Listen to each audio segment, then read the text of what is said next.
Good afternoon, students. Start today's proceeding.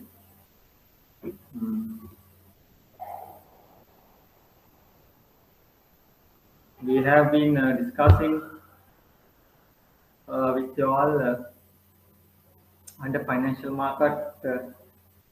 Under financial markets, we have discussed some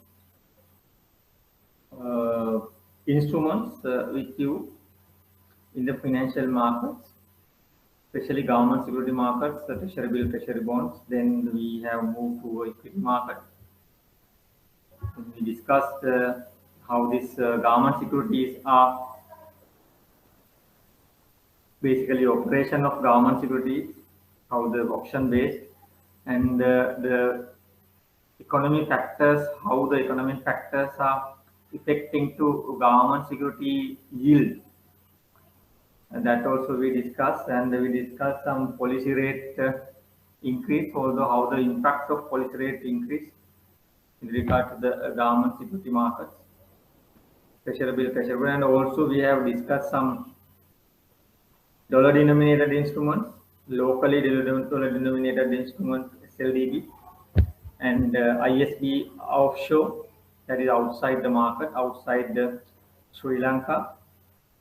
Then we discussed that as well. And also the pricing of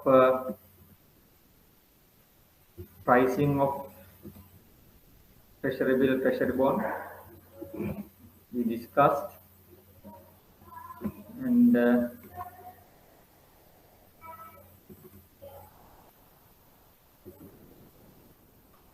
this is your syllabus. And there we started under financial markets. Snapshots of all these things we have discussed with regard to other instruments, and also we discussed some markets available in the world: money market, capital market, derivative markets, foreign exchange market. Then the commodity market also we have discussed, right? So today we are going to discuss with you derivative markets, which is one of the markets we have to discuss. That is derivative market is basically going in foreign exchange market. So, and also we discussed under the financial markets this pricing of financial assets, basically pricing of financial assets, treasury bill, treasury bonds. We have done the pricing, and share market, of course, not in detail. I have discussed the share market. Basically, I'll be discussing with you under valuation. You have a topic, the new topic, mergers and acquisition. There you have valuation techniques. So basically, we'll be learning there how the equity price is priced, how the equity market pricing is priced. So we'll be learning some ratios, and how these auditors are performing independent valuation of a particular company.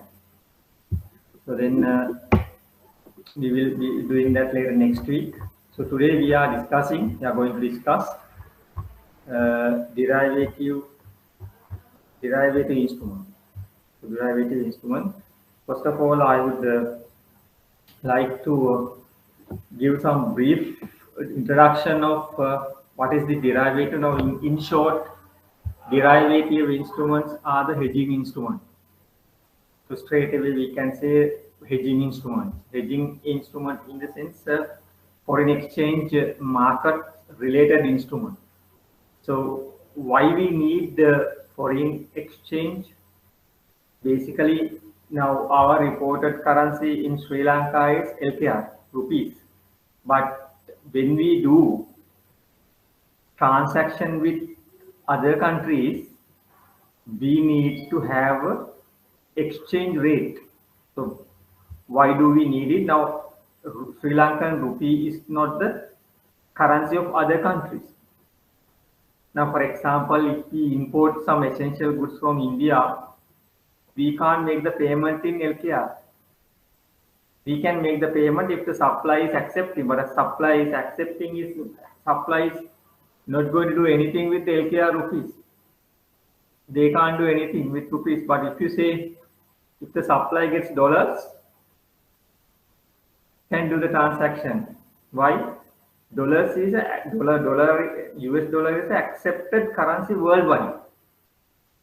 Now there are a few currencies like that. Euro, GBP also similar, but the most accepted currency in the world is dollar. Now, now we discussed that when we discussed the money printing of Sri Lanka. Now, if you print dollars in the US, there is no much impact for them. Why? So the 40% of the dollar printed notes are circulated outside US. So then the Americans don't have ample of dollars in their hands. So the ample in the sense the excess of dollars. So when you have excess rupees, what happens? More than the requirement of rupees you have to purchase goods, then you will demand everything. Why? You have money, you will demand everything. But in line with the demand, production is not going to work, not going to work.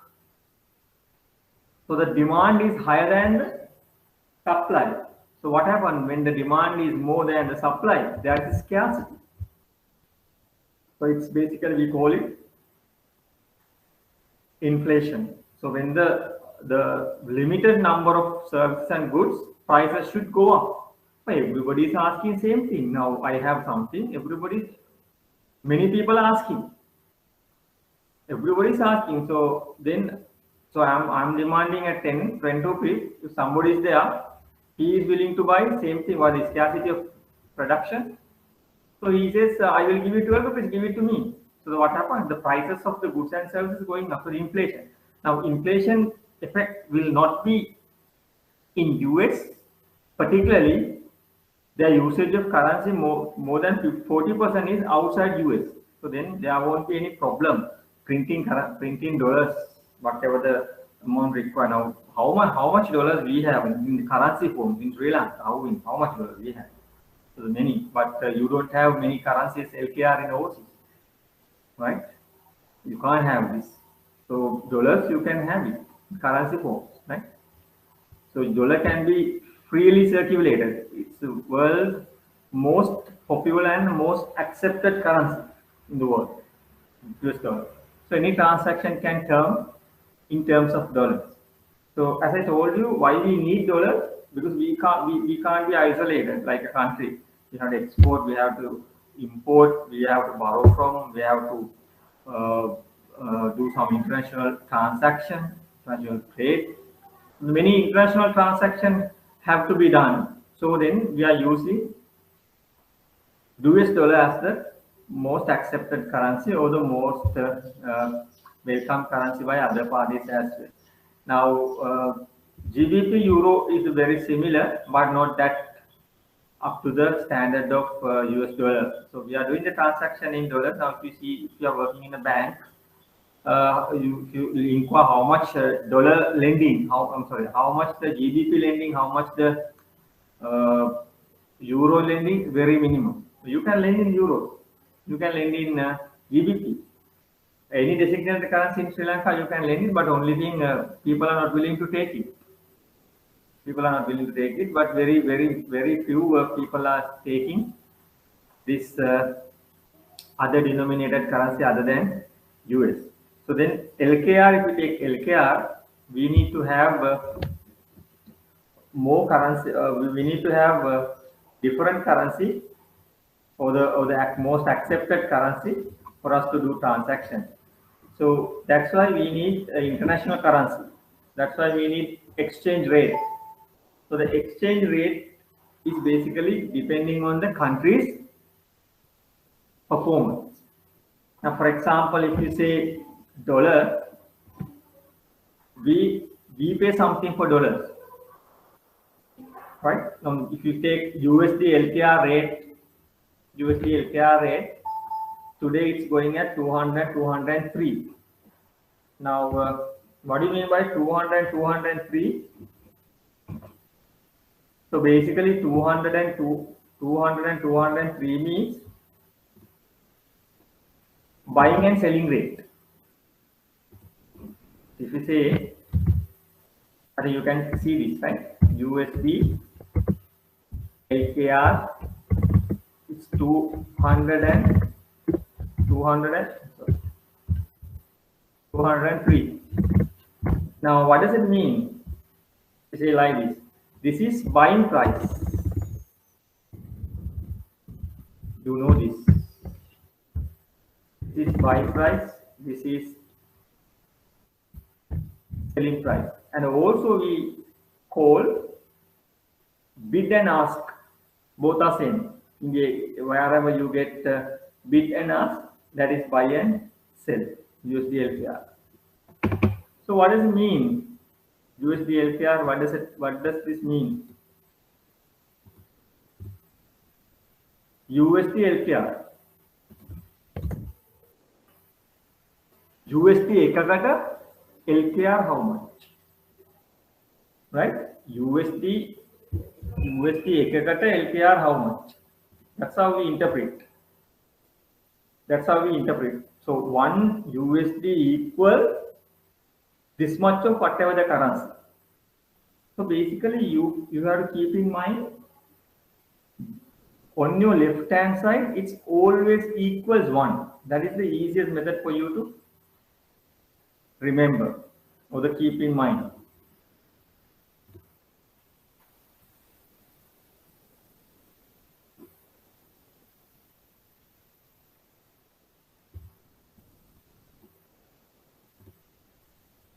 So USD equals USD LKR means on your left hand side it's always 1.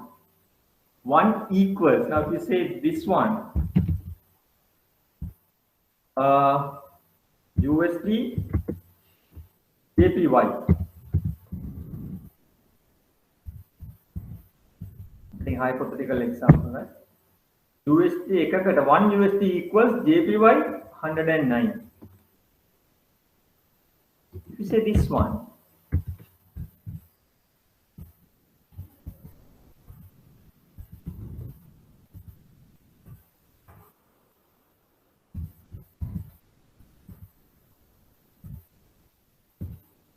what do you mean by this?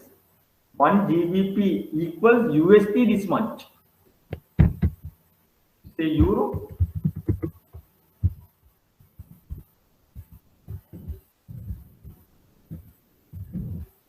Examples only, right?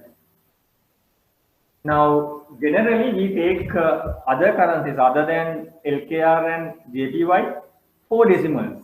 That is the by default method. That is the default method to interpret the exchange rate in the world. So you have 4 decimals. Now here for the time being I have taken only 2.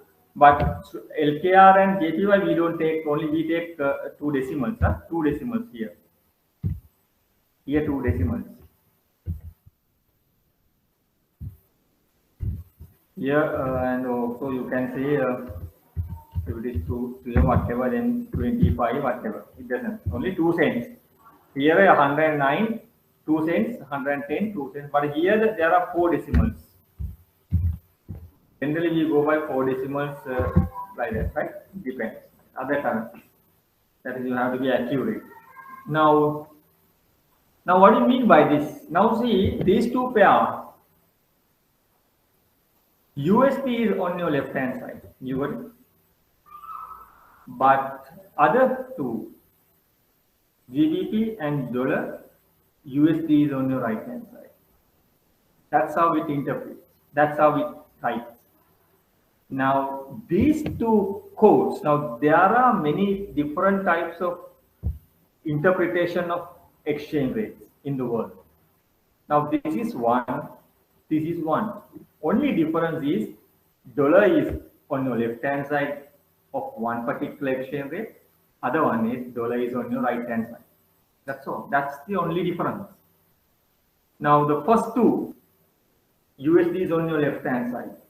So we call these type of codes These are quotes, right? Now if you say treasury bill, treasury bond got 650, 6 and 7 means buying and selling rate, right? Here the what? Here the percentage here. Remember that we did it treasury bill, treasury bond. Here the percentage we are actually buying and selling. But here the rupee value or whatever the currency value. Here percentage with regard to government security, with regard to treasury bonds, with regard to treasury bill, with regard to debenture. We go by the percentage in Sri Lanka, not by the LKR. But here LKR value. But only thing now it goes like this. Now there are two types of quote interpretation. We call it quotes. Now this is a one quote. Here 203. Sorry. One quote. So buying, selling. We call on your left hand side, if the USD is on your left hand side, we call these quotes are direct quotes. Direct. And other than if your dollar is on your right hand side or indirect. So you have to keep in mind Sri Lanka and our exchange rate quote is direct. Why? Dollar is on our left hand side. Generally, if the dollar is right hand side, don't keep right hand side, but only thing you have to keep in mind. Our one is direct. Why? Dollar is on your right hand and left hand side. If it is dollar left hand side, that is direct. If the dollar is not on your left hand side, that is indirect. So there are 4 different currencies in the world we quote indirect. Euro, Euro is here. AUD and New Zealand dollar.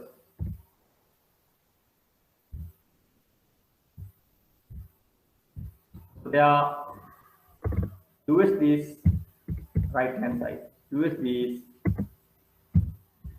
right hand side. Here hypothetically 0.7 the 4 decimals here, and here 0.735, right? And you have buying price and you have selling price as well, right? Now see, this is how you have that in the world there are 4 currencies which we have, which we call indirect quotes. Why? Dollar is not on your left hand side. If the dollar is on your left hand side, we call it direct quotes. Now, if you say USD INR, Indian rupees INR, direct quote. USD Pakistan rupees, direct quote. Right? Those are the only 4 currencies available in the world which we have indirect currency, indirect quotes. Right? Now, say for example, now I have 100 note with me. I have $100 note with me, and I'm going to the bank. I'm asking. I'm going to the bank. I'm coming to your bank, and I'm asking. I need to convert this $100 note into rupees. I need to convert. Now, can Sri Lankan hold any dollar currencies at the moment in their hand? They can't. If you have gone abroad and coming back to Sri Lanka within 3 months, then you have to give it to the bank. That's the rule available in Sri Lanka, right? And if you take these exchange companies outside, we call it the black market, but that is not black market, but they are given the license to operate. Now, yesterday, if you have listened to Governor Cabral's message, then there are only few have this license, but some license have been cancelled, but government has decided to give all people the license to operate. So then there won't be any whatever the dominant market for the dollars, right? So that is we call it gray market. we call it, right? Not the grey, but that is Indian and Hawala. But the only thing, how do you say it? It's informal. That is basically central bank has given the license, but only thing now this outside exchange companies in Sri Lanka, you can take dollars and you can buy dollars. Those companies, they are actually they are working on the license, right? Even we say black market, they are not black, but only thing they actually they have the license to operate. Now only thing there is a regulation that end of the day they'll have to deposit whatever the excess dollars in a bank account, but they don't do that. So that's why central bank has to monitor. They don't deposit it. They don't deposit it. Now what happens when you deposit? So you go abroad and you have currency with you, excess currency, then you deposit in your RHA PFC account.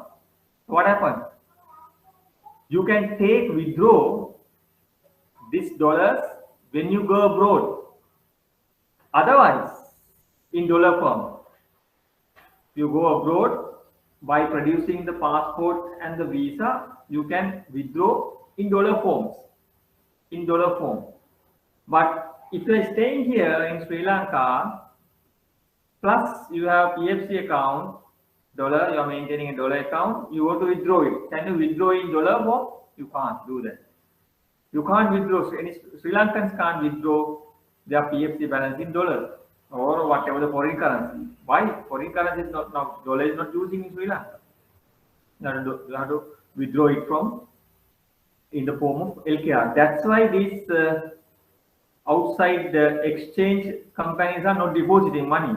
So no use of depositing money. Currency, once they deposit, they'll have to withdraw it in rupees. So then they are keeping it. If somebody wants to take it, now how much the traveler can take it? Maximum. It was 10,000. Now with this present regulation, it has come down to 5,000. If you are going traveling purpose, maximum you can have it 5,000. When you chop it on the passport, $5,000 only you can take it in whatever the form. It is max, like currency form. You can take it. Now, if you want to have more, what happens? People go there and take it, but it is illegal. So you can't have it more than 5,000 if you are traveling abroad, right? If you have a return ticket to travel. So basically what happens is these people are selling at why bank is authorized to give how much? Maximum 5,000. So if I am the traveler, the bank gives me 5,000, I need more. What happens? I am going outside and take it at a higher rate. So that's what they are doing it. So which is illegal. You can't have more than 5,000 if you are going abroad, traveling along, right? In the form of currency, you can't have it. Other forms, of course, you can have travel checks is no more. It is defunct. You can have this travel card and everything. You can have it up to 50,000, right? But currency form you can have it only 5,000. So that is illegal. So that's why they are not depositing. They'll have to take it. They are withdrawing rupees terms. Now, say I have 100 rupees with me. I'm going to your bank. I'm telling. I don't know to deposit. I don't have a foreign currency account with me. I need to convert this into rupees. I need to convert in this rupees. So basically, now what's the rate the bank will give you? So what is the bank selling rate? So I need to sell my $100 to the bank. So the bank selling rate is how much? 203. So which rate bank gives me dollars? Is it 200 or 203? Bank selling rate is 203.25. This one, 203. Selling rate. So I need to sell. Which rate bank gives you? Its bank will give you. You can see this, right? This Word document. Everybody can see this, right? Now, how much the bank will give you? It's 200, 203. I need to sell. 200. It's 200. Why? Now, whose code is this? This is bank code. This is bank code. Bank only buys dollars at 200. Bank only sells dollars 203. So if I want to sell, meaning what does the bank do? Bank will buy. So the bank buying rate is 200. So a lot of people in the exams we have seen go wrong, don't go wrong, but always think from the bank side. These quotes are given by the banks only. So the bank think from the bank side. Doesn't matter you need to sell. I need to sell $100 to the bank, but I need to sell. But what does the bank position? What is the bank position? Their position is to buy. So basically they will buy at 200. Now, okay. Now if we say USD LKR 226, where we were, remember that? 130.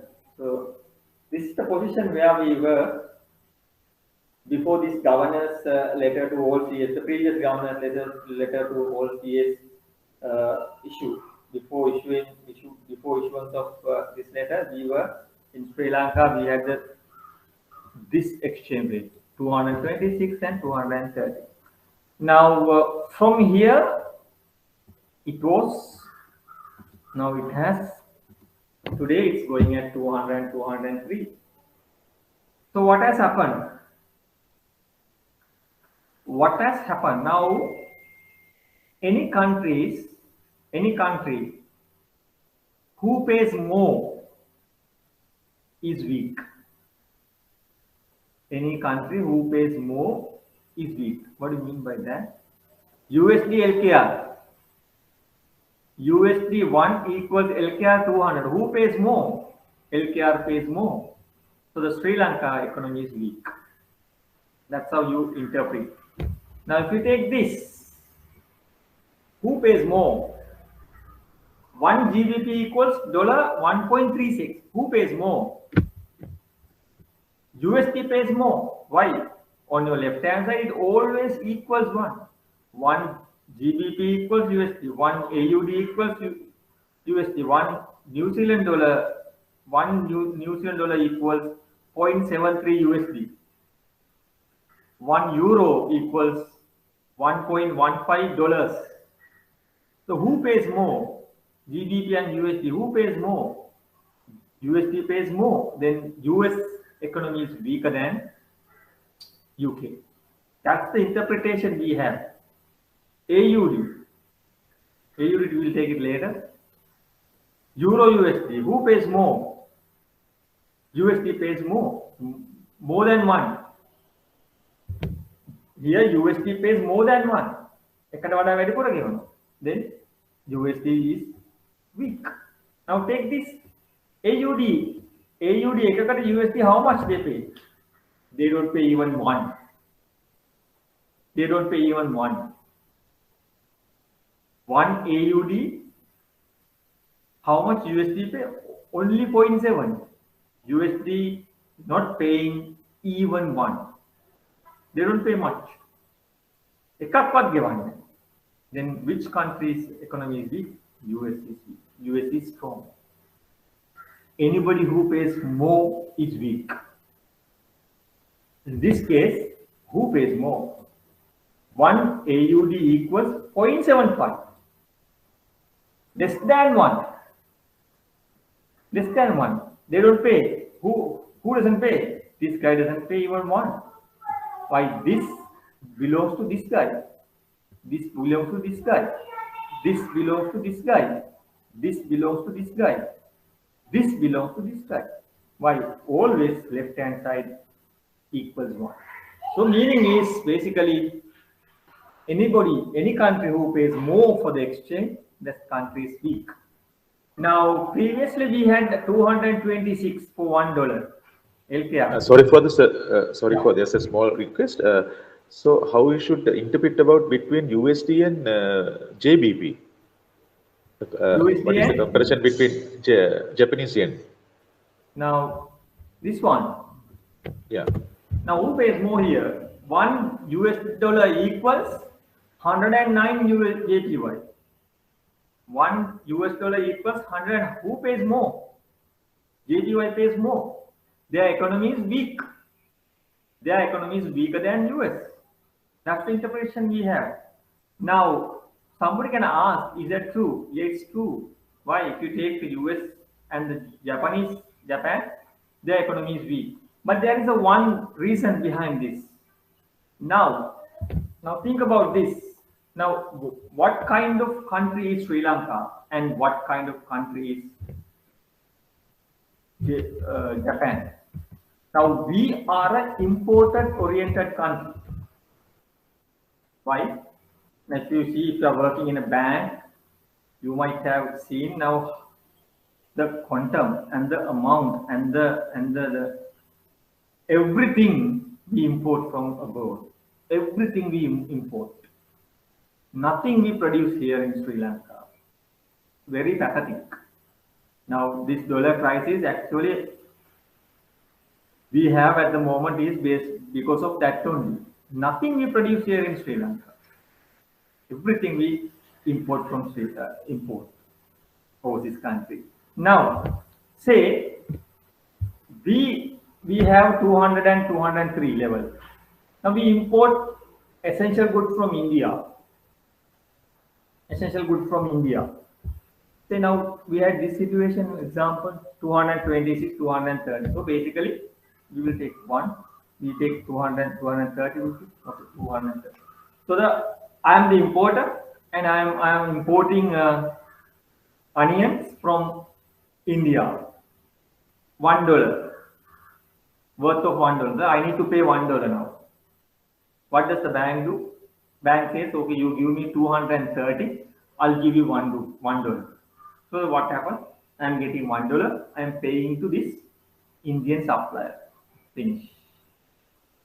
Now after 2 weeks time, again I am importing another onion for the worth of $1.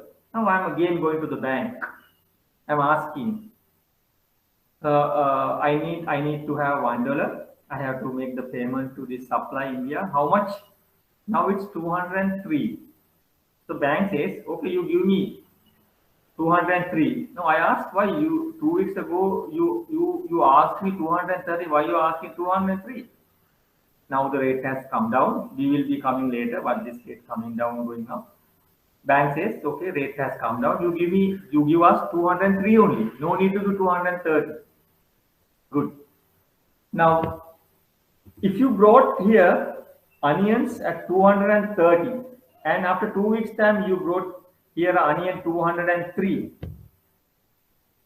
do you see any differences of the when they sell it to the Sri Lankan customers, Sri Lankan consumers? Your cost is here how much? 230 2 weeks ago. Now your cost is 203. You need to keep a margin. You're not a charity. You need to keep a margin. Say now this is your only cost. Example, right? You have other costs, taxes, anam, everything. And you need to take whatever the amount from the customers. You basically price your onions based on this only. This is your cost. This is your cost. Plus something. Plus whatever the amount, then you sell it to the customer. Now say 20. Same margin you add here. Example. Same margin you add here. 20. What happened? Two different prices. I'm just saying you. I don't know the importers are not doing this, but hypothetically it has to be. When the cost is reduced, obviously you have to reduce the prices. Now they're keeping this margin, so they are actually here 223, here 250. So what happened? The prices of goods have come down. Why? Exchange rate has come down. That's good. Is it good for us? Is it good for us or not? Yes. Import is indifferent. 20 is getting. Is indifferent. But we as customers, end users, we are happy. Why? Here 220, 23, here 250. Now we see onion prices have come down. So what is this? Inflation. So there is a negative inflation effect when the exchange rate is appreciating, or the exchange rate when the exchange has come down. Now, this is good or bad? Very good. Why? How many items we are importing? We are importing more than 80% of the export value. So basically, value addition is 20. So when the exchange rate at lower level, for the time being we say it's lower level, we as a country, we as an end user, it's benefited to us. Why? We are more import-oriented country. When you have a more exchange, then the prices of goods and services going up. If it is inflation, we don't have the purchasing power is also coming down of the consumer. Now think about which situation is good for Sri Lanka? Previous one or now? Previous, this one previous, this is now. Present situation is good for Sri Lanka. Why? We are more import-oriented country. Desiya thunata deen එක better than desiya thunata 30ට වඩා. Understood? Now think about JPY, Japanese official currency. What does the Japan do? They are importing or they export more? They are exporting more. They are exporting more. So when they export vehicles, they get what? Dollars. They get dollars. When we export our tea to Iraq, then we get dollars. But Japanese getting more dollars by selling their cars into the world countries, into the countries in the world. They have more dollars. They have more export dollar income. They have more export dollar income. Now see, this is the present situation. And it goes like this. We say example 100.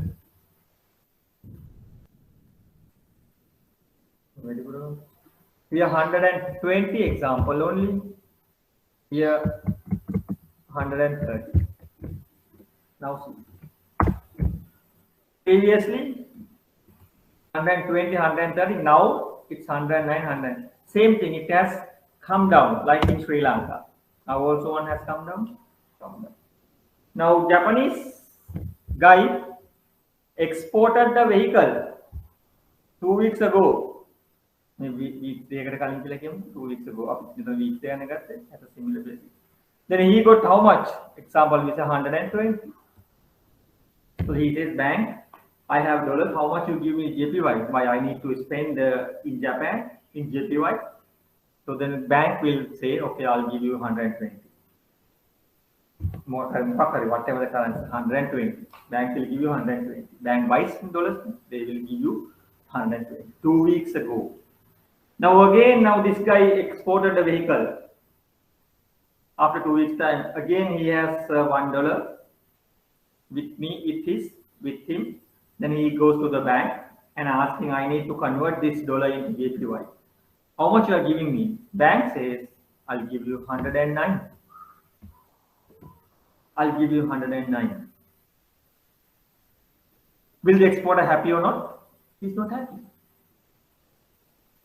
But this situation prevails in Sri Lanka. Are we happy or not?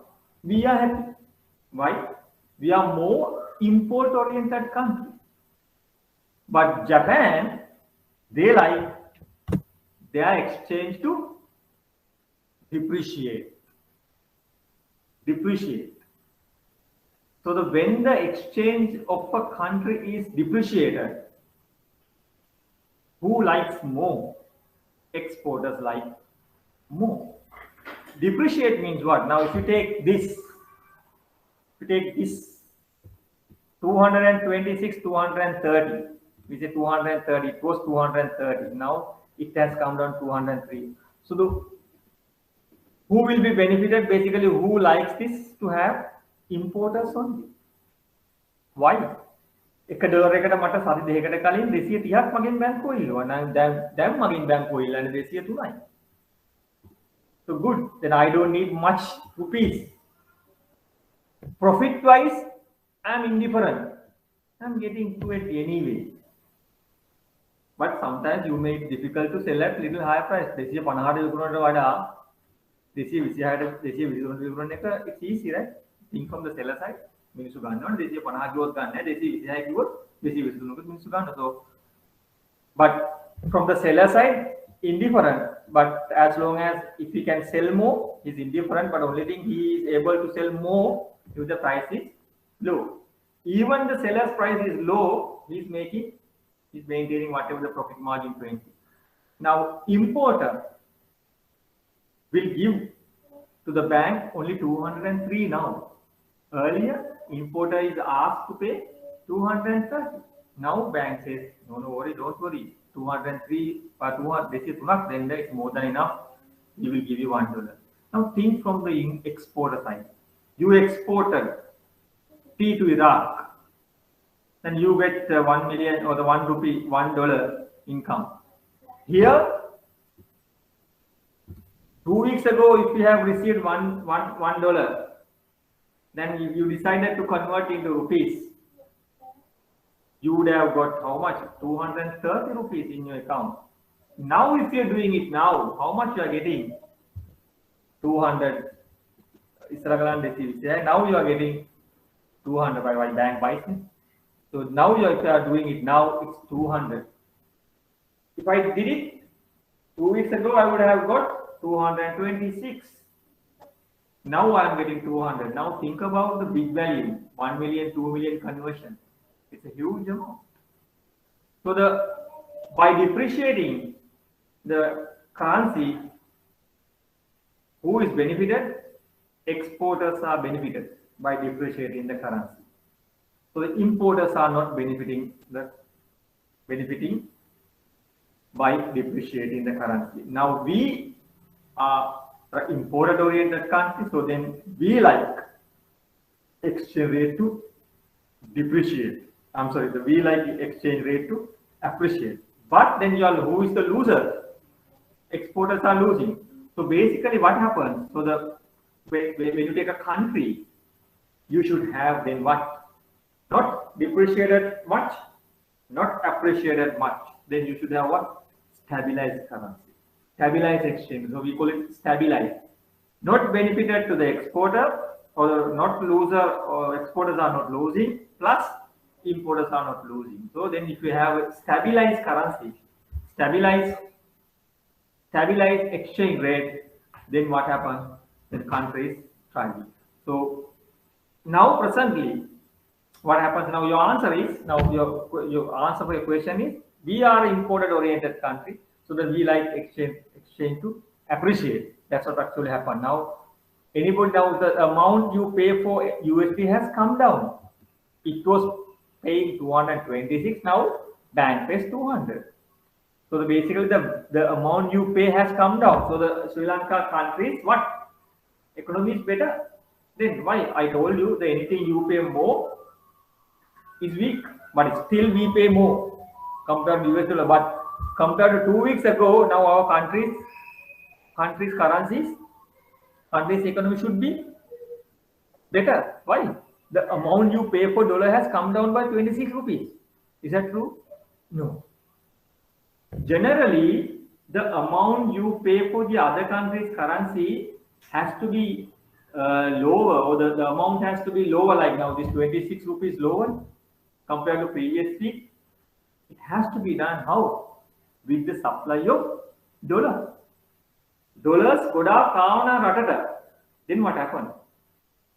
Dollars, supply is tremendous supply we have, more than the demand. Then what happened? Supply is more than the demand. What happened? Obviously, prices should come down. So actually, it has happened like that, but it has not happened.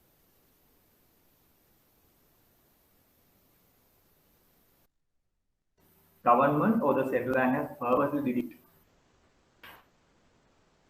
Right? So basically, it is not the increase of supply of dollars. So it's hypothetically or the purposely did it. So that's why people are not sending money to Sri Lanka. Exporters are not converting their dollars now. So they expecting exchange rate to further depreciate. Now people are working abroad. If they send $1,000 to Sri Lanka to a bank, they have been given 226. The conversion had been done at 226 some time ago. Now we do the banks doing maximum 200, or they can go up to 203, that's a different issue, but we say 200 by the maximum bank will give 200. So the people who are sending money to Sri Lanka, or the exporters, people export goods and receiving money in foreign currency form, are applying the wait and see. So they still think that exchange rate further depreciate. Then they will have a more rupee value. But if you see governor's speech, exchange rate will not depreciate.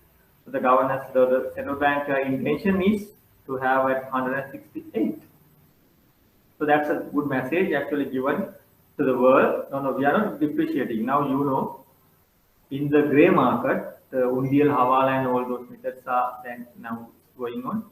So basically black market is giving 230 levels. So that's why people are not sending money through banking channels now. It has activated now. Right? So the remittances amount came to Sri Lanka in July and August has come down drastically. Now July, if you take 2020 July and 2021 July, month to month, 35% reduction worker remittances. If you take August, 32% reduction. So we are experiencing September. I think there may be a further reduction of worker remittances coming to Sri Lanka through banking channels. Right, banking channel loading foreign currency Lanka, right? You know how this Hawala and Undial operating. So foreign currency, it doesn't come to Sri Lanka. It's no use. Only the rupee will circulating among Sri Lankans. So these are illegal. So the governor also requested the people who are working abroad to send money through banking channels. Otherwise, the only thing the outside market saying more, two markets are going it. But the stabilized exchange rate will not further depreciate. So that's a clear message given to the people who are sending. So now one can say that okay, 226 earlier paid, now it's 200. Has our economy improved? Not at all. Why? Then it has to be then the foreigner should come to Sri Lanka, foreign investment should come to Sri Lanka. Then exporters should go income should go up. So a lot of supply of dollars should come to Sri Lanka, but it hasn't happened. We had only few borrowings only, but it is not enough for us to have this kind of 26% rupee reduction, 26 rupees reduction in the exchange. Not enough, right? Now if you take Japan, as you asked question, they like exchange rate to depreciate. Why? They are more oriented. They are more focused on their export. So they like exchange rate to depreciate. They are not worrying about their exchange rate when their exchange rate is depreciated. Why? They have more income than import. They have more income from export than the import. So they are lucky enough. So they need countries like Japan, which is more export oriented. They like exchange rate to depreciate. That's what actually happened.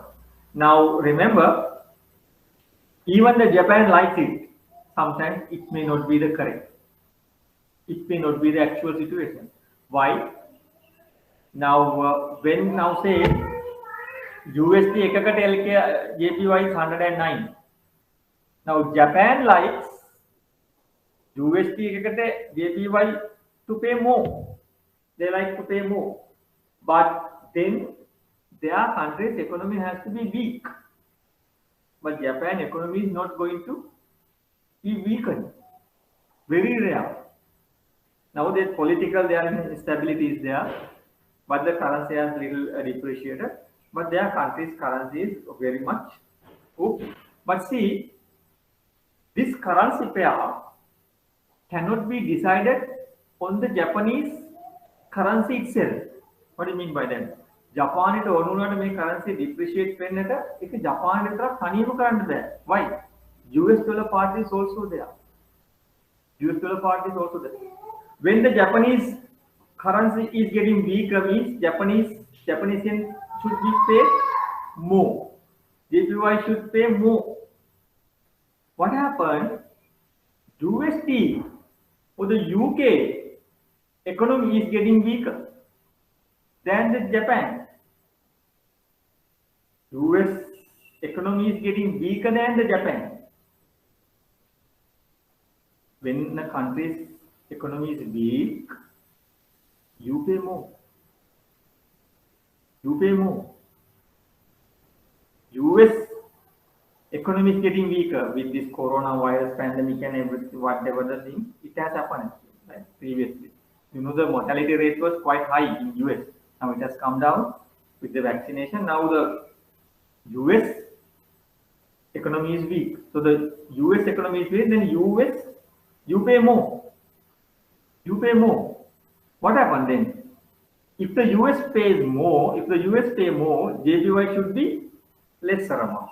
So this situation, then what happened? Now, in this case, if you take these two, here, US dollar JPY 120. Now, US dollar now it pays how much? 109. This can be interpreted two ways. How? One can say Japan economy is getting stronger. Two ways. Monahari country economy strong now, you pay less. Correct. What's the other one? If your country's economy is getting stronger, then you pay less. It has happened here. Then why? Japan economy is getting stronger. What's the other interpretation? If you are getting Japanese economy is getting stronger means US getting weaker. ඒක වෙන්නත් පුළුවන්. ඒක වෙන්නත් පුළුවන් මේකට හේතුව. You got it? If your currency JPY US dollar එකට JPY තමයි 109ක්. ඉස්සර ගියා කියවද 120. Then you pay less now. Why? Your economy is strong. Then you pay less. Correct? Correct. That is one thing. No, somebody says, no, Japanese says, no, our economy has not getting strong. Okay. Wait. Your economy is not getting stronger. Okay. US economy has getting weak. Either way. Now, can you say it's same principle here? You can't say. Now, we are actually not working on the fundamentals. Now, basically, it has to be like shares. It has to be like the price should be determined based on the supply and demand. Now, these countries' currencies are like that. Basically, the currency pricing, the currency exchange rates are determined by the demand and supply.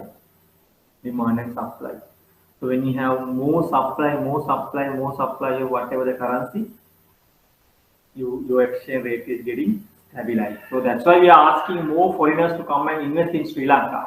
We need more dollars. We need more dollar supply to cater to our imports, cater to our demand. So that's why actually there are two things, right? So the Japanese one and the Sri Lankan ones are two different scenarios.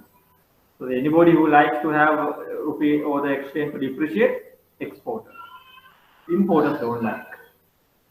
Right? Any question anybody has?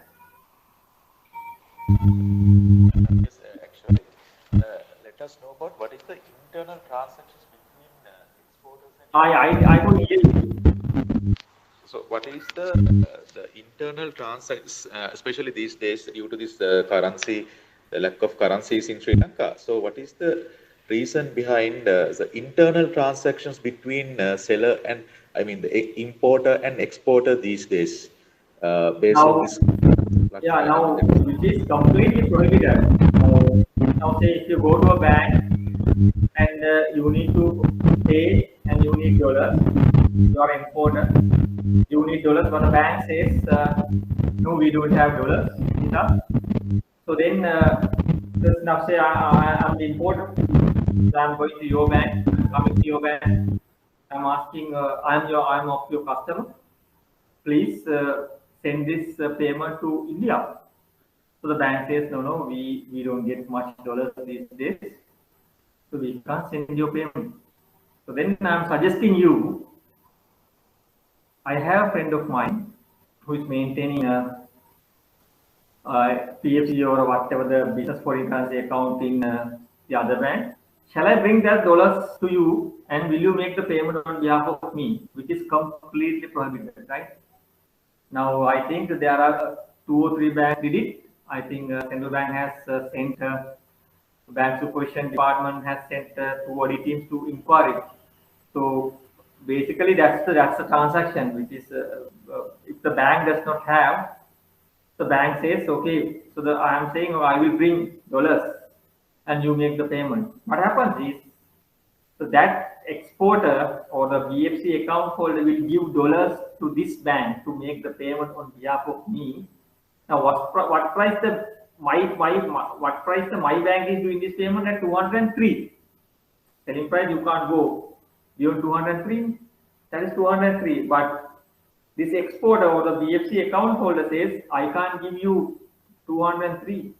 You give me 230. So he will give dollars to me 230. So I will pay 27 rupees outside the banking transaction. Oh, currency wali mang settle karno, nathang ya account dano, whatever. Who does this? Importer does this.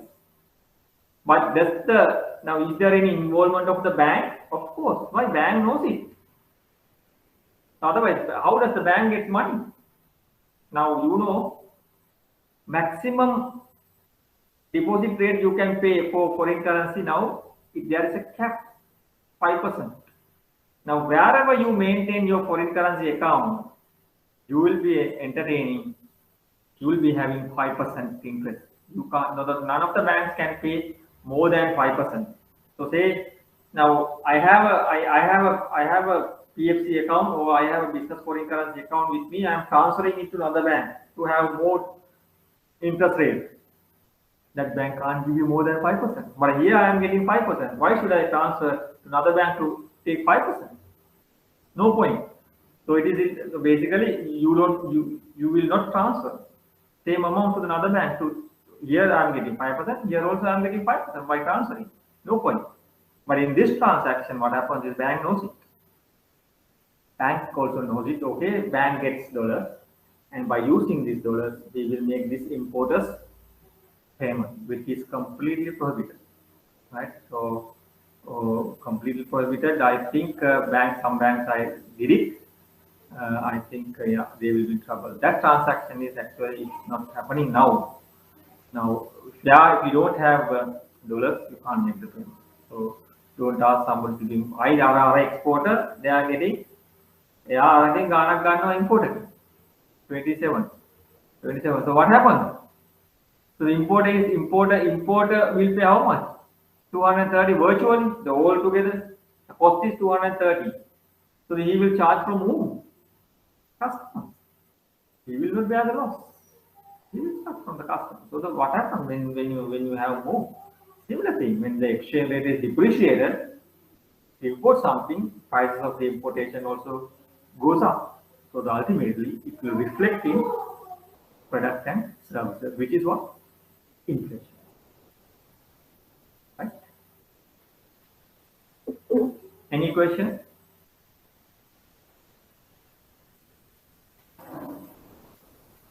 Right. Now you earlier we paid 226. Now we pay 200. So the rupee has appreciated. You got it? Rupee has appreciated. The amount you pay for dollar has come down from 226 this year. The amount LKR USD given LKR amount this year 200. So the rupee has depreciated. Rupee has appreciated. Good or bad for a country? Good. Who are the victims? Exporters. Who are the happier? Importers. They were like, now recently, now yesterday, the cash margin also removed on non-essential goods. So then we can see some kind of increase of importation as well in coming days, right? So we are now, you know, for a per month we have 1.7 billion dollar imports, 1.7 billion, whereas we have 1 billion exports. We have 1 billion exports. So the 700 million is we have a shortage. So how do we set off this $700 million from the tourism income? How many dollars from the tourism income, from the FDIs, from the many sources of foreign remittances or foreign income, either borrowing. So that's why we are suffering a huge trade deficit at the moment. Right? So we ended up with last year it's 11% or 9%.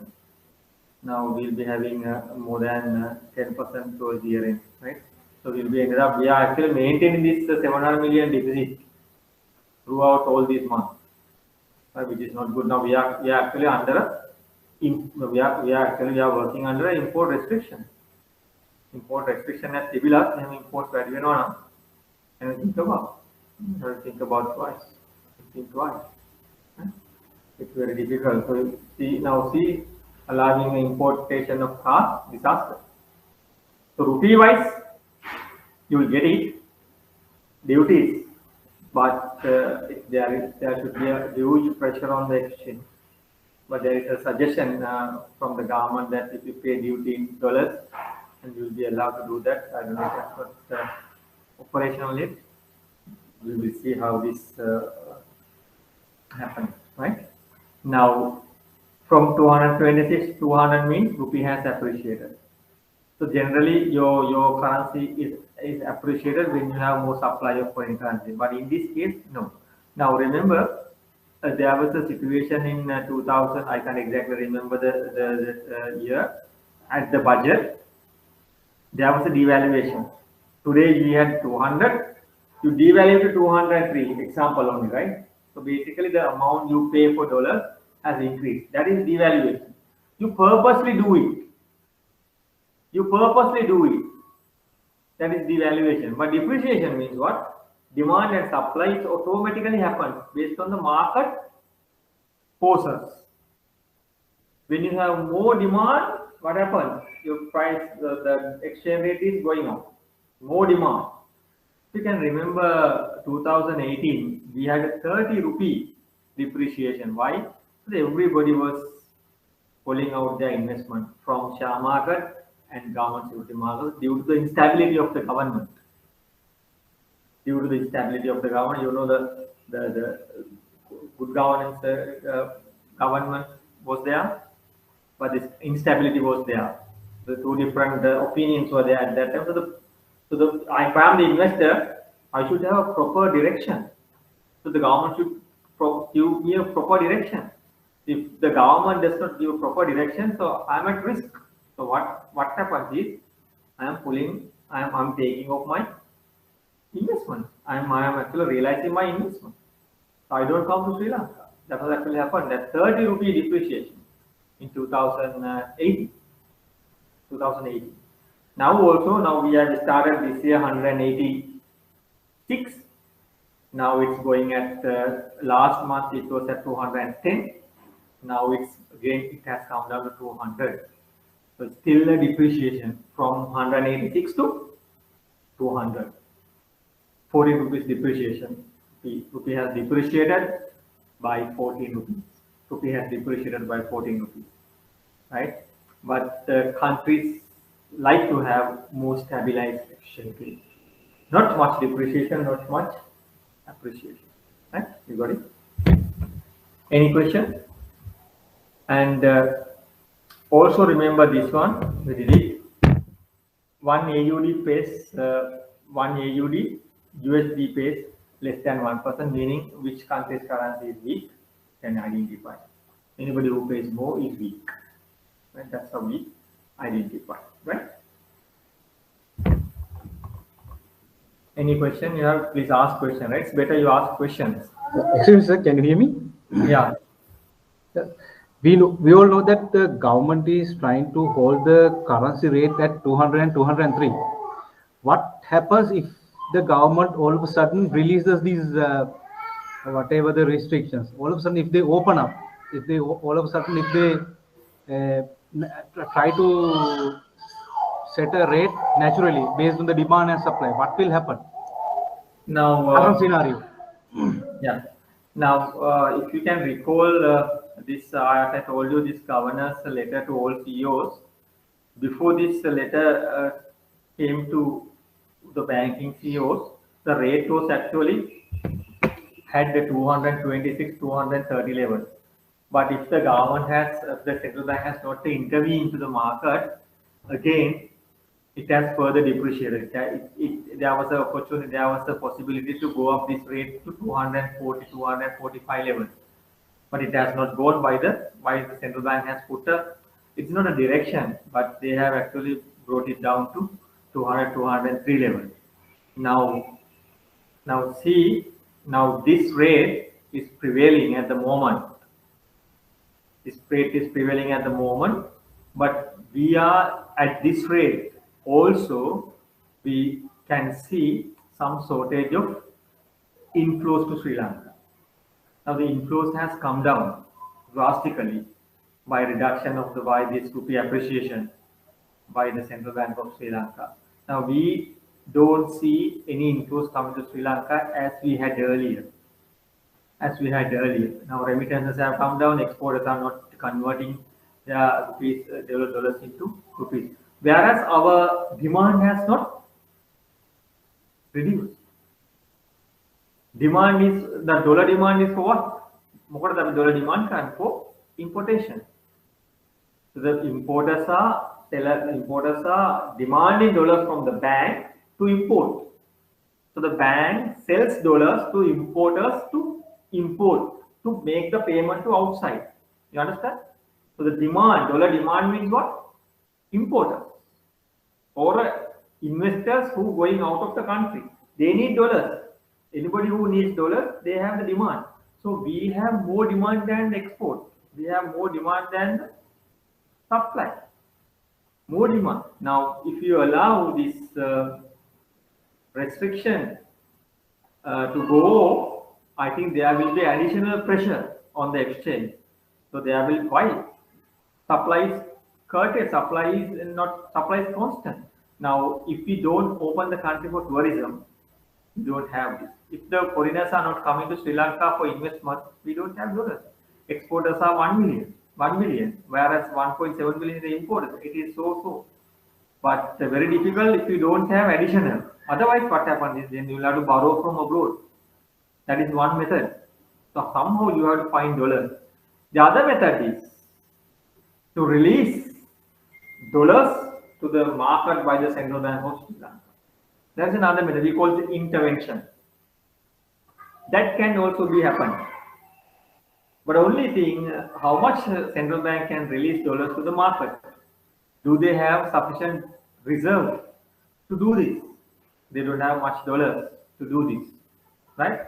But recently, after this new governor came into power, assumed duties as governor, the central bank has released $50 million to import this, or to release this, whatever the stuck containers at the port.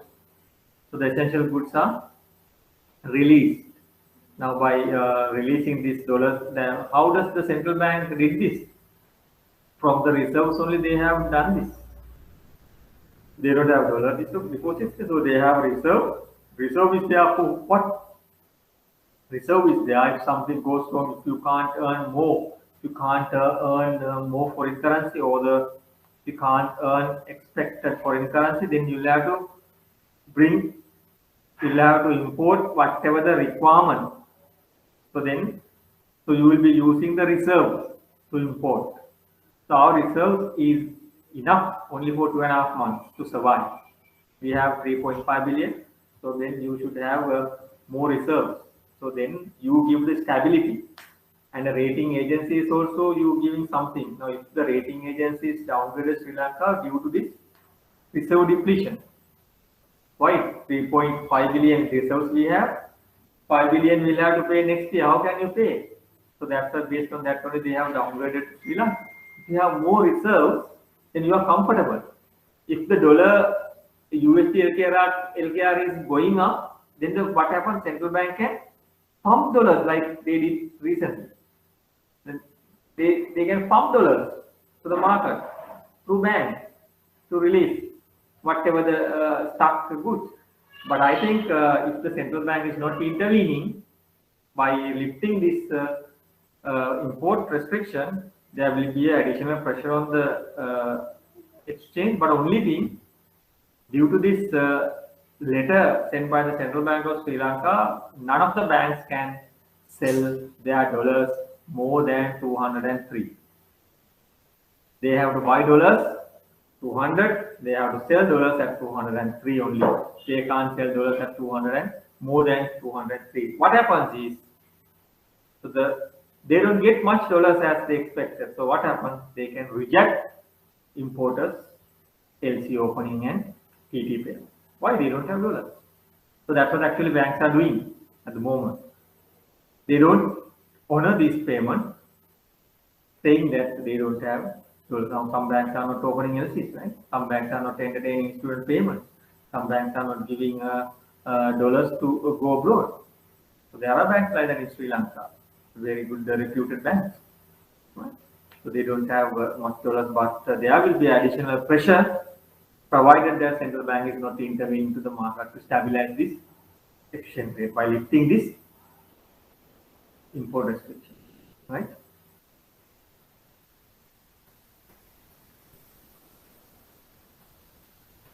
Any further clarification you need? Anybody has?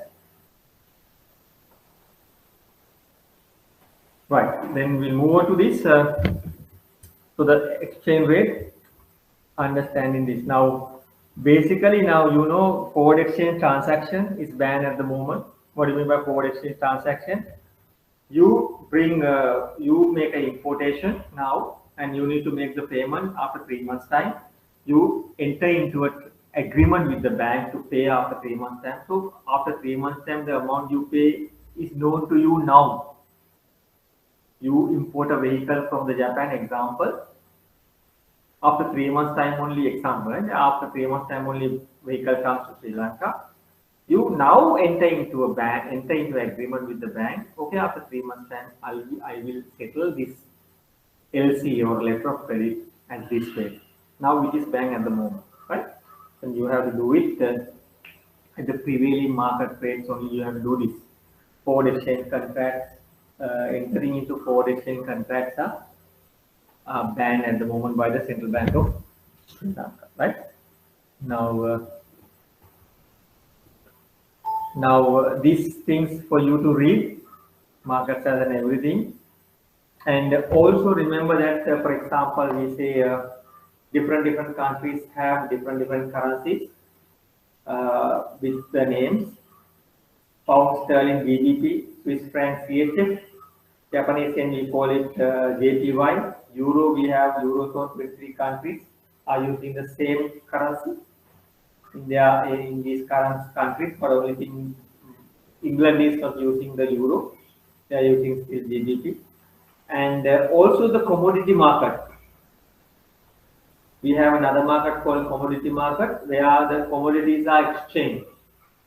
So the gold is the most popular commodity, and oil is another one.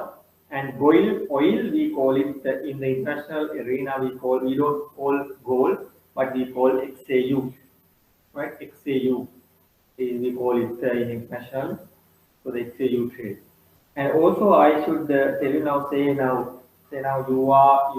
you need to make a payment to UK for the SIMA institution, example.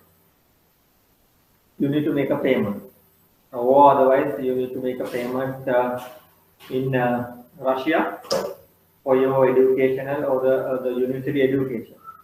And you see, now you go to the bank, you have a rupees with you, you produce the invoice issued by the university, whatever the foreign university, and you need to make the payment in dollars or whatever, euros or whatever, right? We say dollar 200, 2000, you need to make the payment for the university fee. Then universities in we say Russia. Then what happens is you bank accept the payment to make it on behalf of you to the Russia university. So the Russia university maintains the account in Russia. We say Russia වල HSBC bank this particular university is maintaining account there.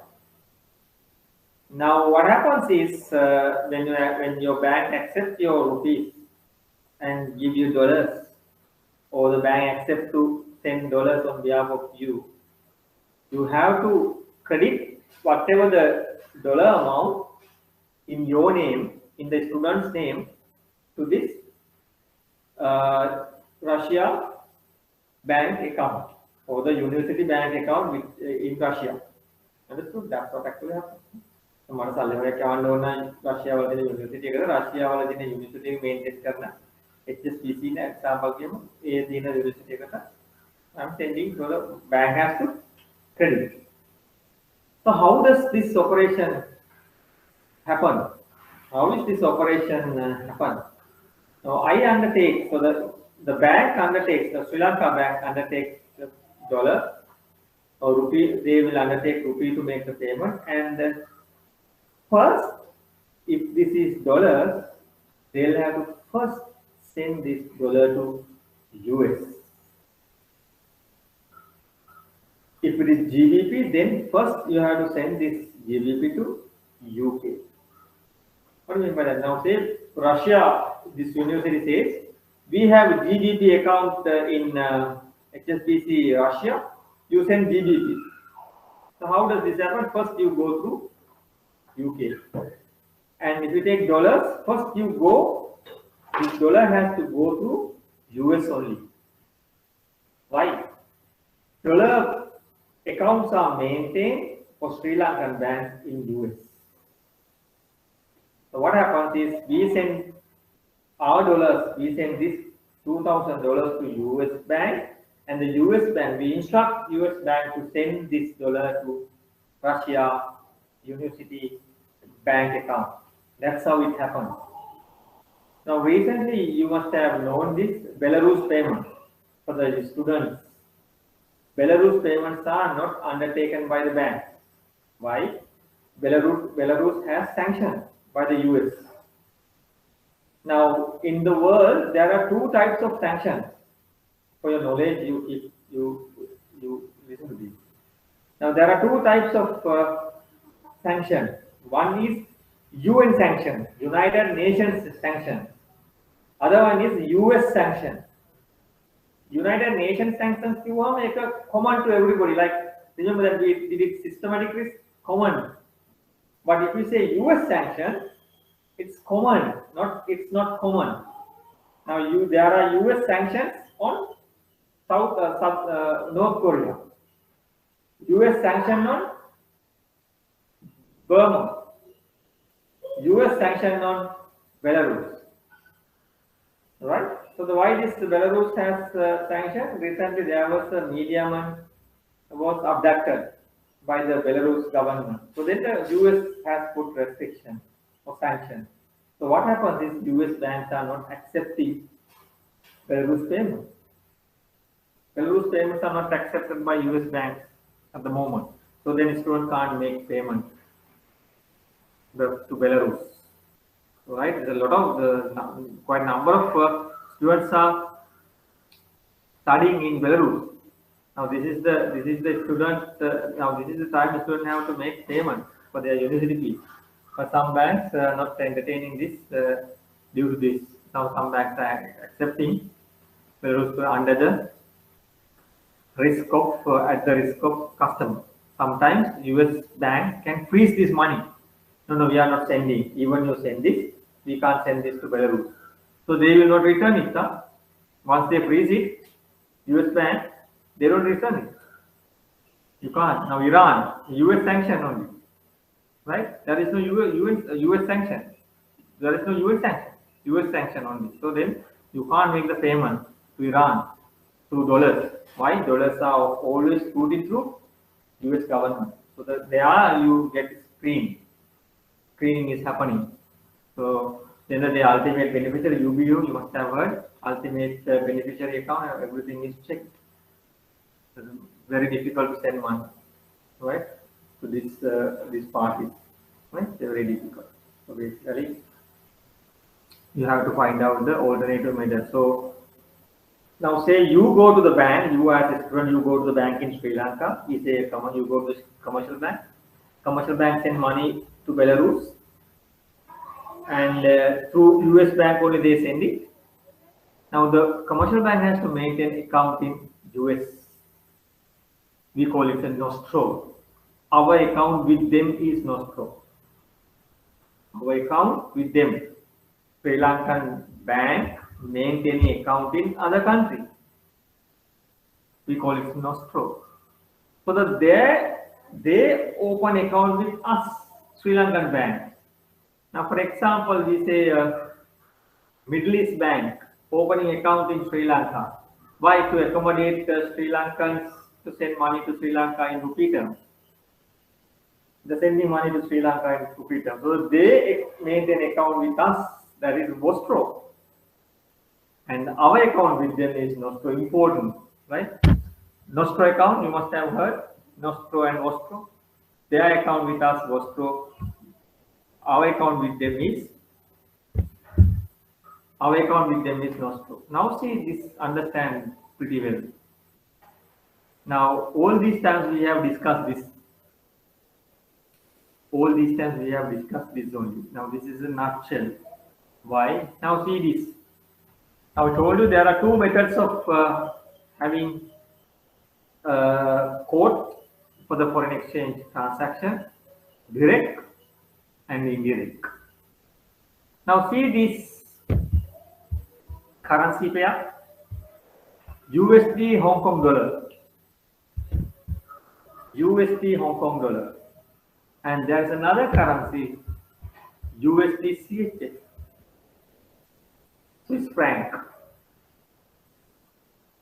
Now both the currency pair USD is on your left hand side, meaning is what? Direct quote. Why? Our quote is direct. Our quote can USD LKR is direct. USD is on our left hand side. Here also the similar.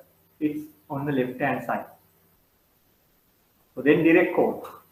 That is direct quote. So in the exam, if you are given two direct or two indirect, two direct and two indirect. Here I have taken direct quotes only. This is how you do this. Now this situation comes like this. Now say exporter export 1 million worth of tea to Iraq. Exporter he export 1 million worth of dollar to 1 million worth of tea export to Iraq. Or we say German exporting tea export to Germany. Now 1 million worth of euro, 1 million euro, German currency euro, 1 million worth of euro. Now 1 million worth of euro comes to Sri Lanka. Exporter's business foreign currency account. Now he needs to convert this into rupees. You have euro. Convert this, needed to convert this into rupees. I have euro. Dollar and euro. So then how do you decide? Then you need what? Euro LKR rate. Euro LKR rate. You need. අපි ඒක දැනගත්තා නම් අපිට euro ටික easily convert කරන්න පුළුවන් මොකෙද? But how can we get euro LKR rate? So we call it cross rate. What do you mean by that? Cross rate. We know USD LKR rate. That we know. That is common. We know. Then we know Euro USD rate. If you know USD LKR rate and if you know Euro USD rate, then you can easily arrive at the Euro LKR rate. Same thing interpretation here. Now see, USD Hong Kong dollar buying, selling. USD CHF buying, selling. This is the easy method for you to remember. If you have been given two direct, two indirect, what you should do is cross and divide. Cross and divide. 7.2515 should be divided by 1.5050. Make a bedeno, make a bedeno, make. That's the easy method. That's how your dealing room, your bank dealing rooms are having other currencies. Now see, if you see this every day you can see this circular of every bank publish their exchange rate. USD LKR rate නෙමෙයි අනිත් currencies වලට you publish a rate. How does this rates arrive? Based on this only. Nothing else. Based on this only.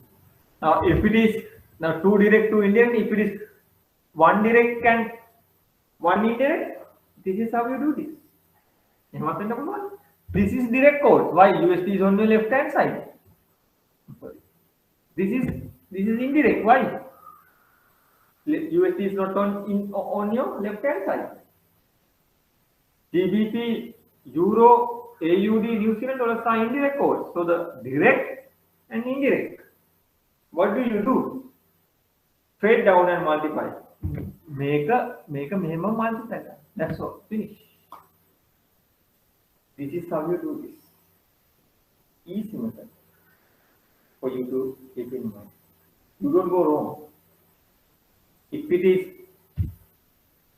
two direct, two indirect, dekama direct na, dekama indirect na, cross and divide. Ekak direct na, ekak indirect na, straight and multiply. Simple. Correct? This is how your bank doing everyday exchange rate other than the USD LKR. You have the base rate of USD LKR rate. If you have the USD LKR rate, you can easily find out the other countries, other currencies. That's easy based on this method. Now there is a thing to be learned here. I will show it to you. If you keep this in mind, then you will not go wrong. Now remember this. We will take the same example. USD HKD 7.25 here. Decimal hatarak gamna, but I'll take this one. I will take 1. And here USD we take JPY, we take 109. Example one, right? I'm taking 7.30 here. Here Hello. It is the, and in the exam or wherever you are asked to calculate HKD APY rate. Now you know how to do this. How? To direct. What do? Cross and divide. To direct. To direct, correct. Cross and divide. Now listen carefully. Now 7.25 divided by 115. Okay,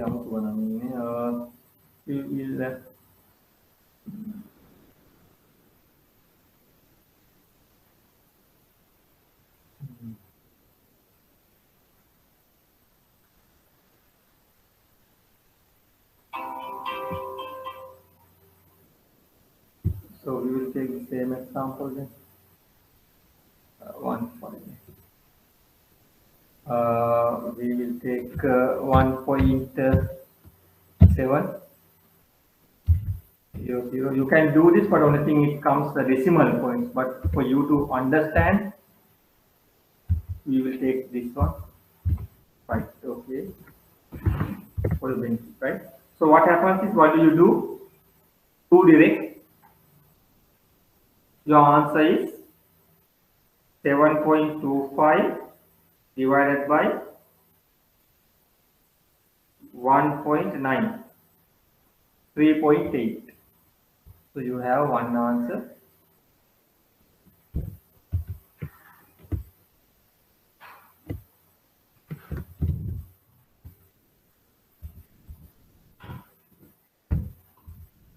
.8. Our decimal number, but I am not taking it. But here 7.3 divided by 1.7. 4.29. 4.29.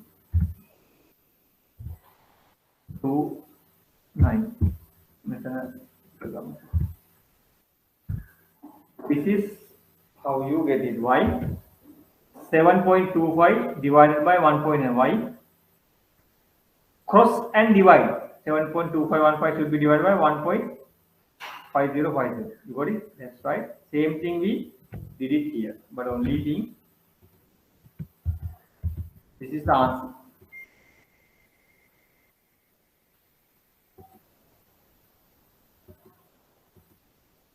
This is the answer.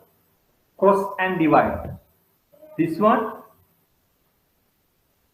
7.250 should be divided by 1.9. You get this answer. 7.31 divided by 1.7. You get this answer. Correct? Now the examiner or whoever asked is HKD JPY. Now which one is the common here? Dollar is common. Dollar is common. Then obviously the answer we should get HKD JPY tamai. Understood? Same thing tamai ahani. But how do we know, is it HKD JPY or JPY HKD?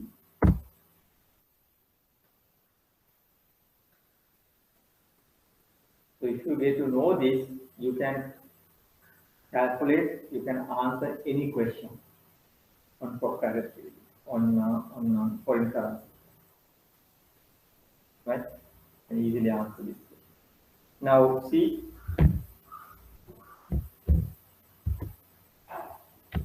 now see, here also the very similar what we have learned. Here also the very similar what we have learned. Now 3.81, 4.219. 3.81 buying and selling. That's true. We know that. That's true. Buying and selling. 3.81, 4.29. That's true. Now my problem is it HKD JPY or JPY HKD? Now remember this JPY again 1.7 is a hypothetically, right? It has to be more than that, but hypothetically only I am taking. Otherwise, if you take 109, it comes 00 point something, right? JPY but for the time being, keep this with the more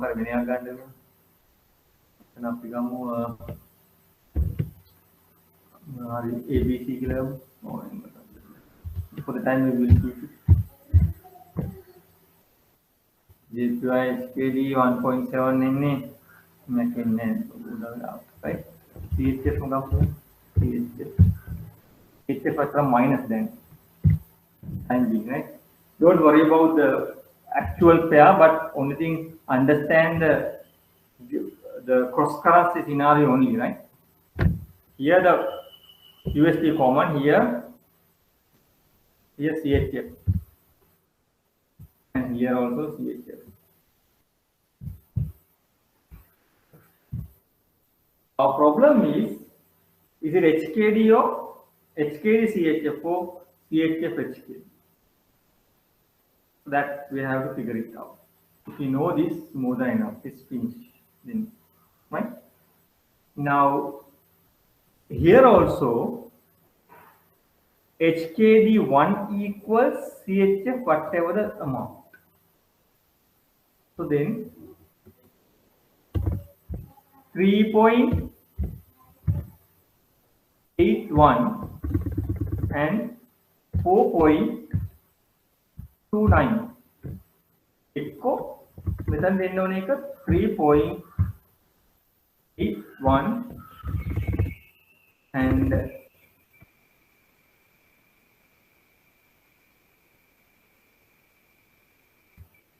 4.29.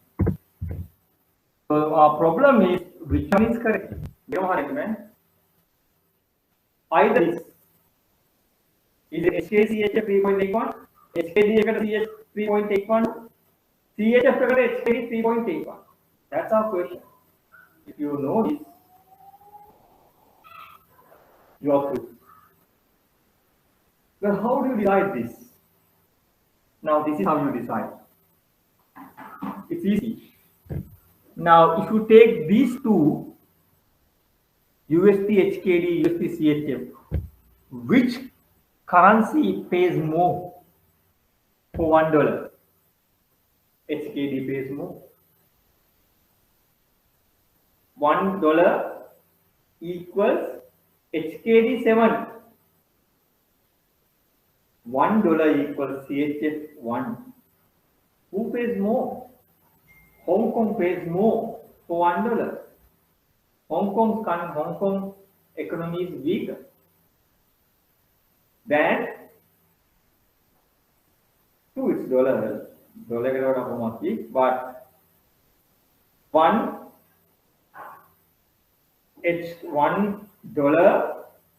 equals HKD 7. $1 equals CHF 1. Out of HKD and CHF, which country pays more? HKD pays more than the CHF. You got it? $1 CHF HKD pays more.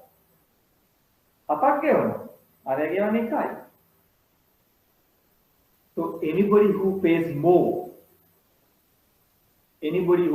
more has to be, if you take the exchange rate, has to be right hand side or left hand side. Anybody who pays more, obviously right hand side. Why? Left hand side is always equals what? 1. Left hand side is always equals 1. HKD එකකට තමයි CHF. CHF එකකට තමයි HKD. We don't know which one is correct, but 3.81 equals what? Now, HKD pays more. HKD pays more than CHF. HKD country's currency is weak. So out of these two, HKD and CHF, which country's economy is weak? HKD is weak. So he pays more. HKD pays more. If you pay more, then it has to be right hand side. So the HK, now this particular amount relates to whom? Who pays more? HKD. HKD තමයි මේක 3.81. එතකොට HKD මේක ගෙවන්න නම් HKD තියෙන මොන පැත්තේද? කොළු පැත්තේ. So then what? This is the correct answer. Got it? Understood? Again, I am repeating. USD similar. Now you know how to arrive this particular answer. Cross and divide, that we know. Our problem is whether it's HKD CHF or CHF HKD. How do you design? USD is similar ground. Good. HKD. එක USD එකකට HKD 7ක් ගෙවනවා. $1 equals 7 HKD. $1 equals here 1 CHF. Out of these two, HKD and CHF, who pays more? HKD pays more for dollar. HKD pays more for dollar. Then he pays more. හැමතිස්සෙම වැඩිපුර ගෙවන කෙනාගේ currency මොකක්ද වෙන්න ඕනේ? දකුණු පැත්තේ තියෙන්න ඕනේ. LKR, USD එකට LKR. This belongs to LKR. This belongs to LKR. This 109 belongs to JPY. 1.36 belongs to USD. 0.75 belongs to USD.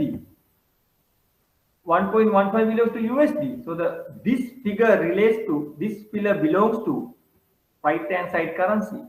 Here also the similar. This figure belongs to whom? Right hand side currency. Who pays more? HKD pays more.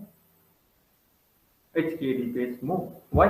HKD pays more. This amount relates to what? 3.81 belongs to HKD. Why? Left hand side is always equals what? 1. 3.81 ලොකු. So then the big figure is belongs to whom? HKD. Why HKD? HKD pays more for dollar. You got it? HKD pays more for dollar. So this is the correct answer.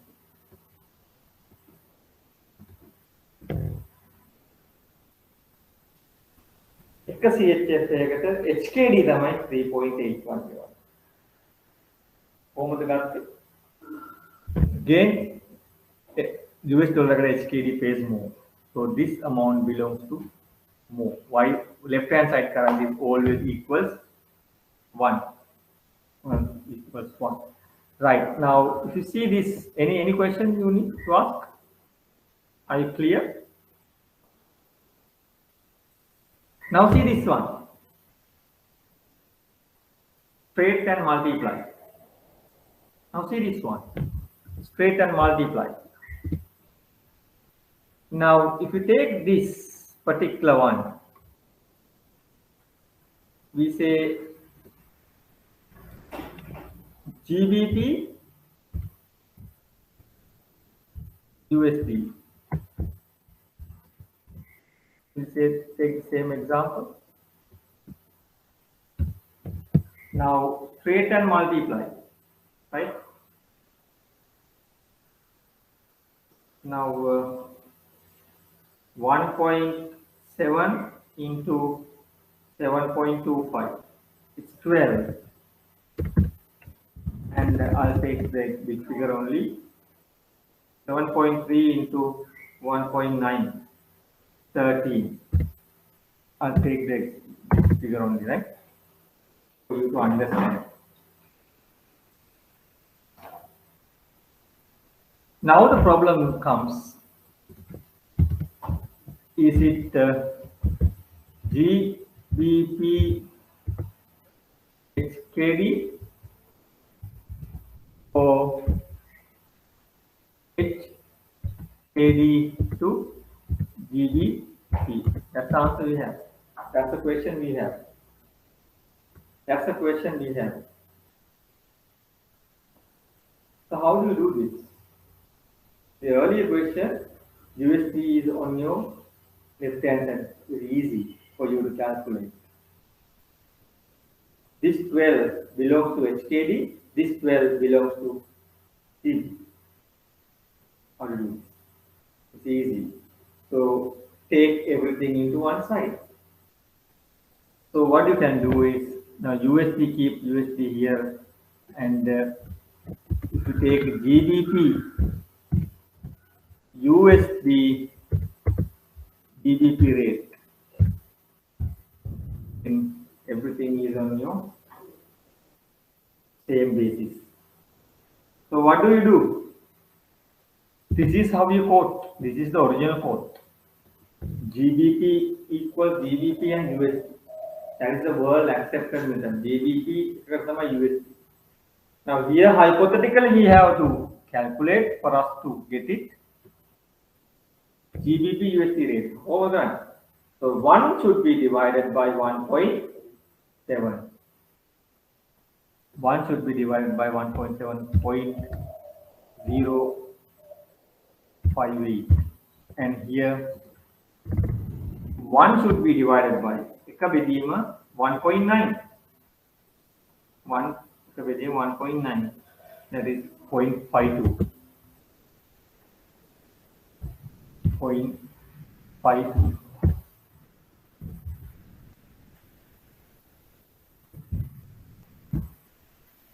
One divided by 1.9.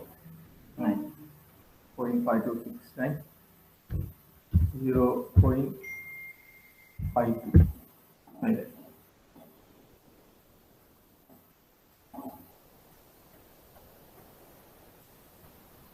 1 divided by 1.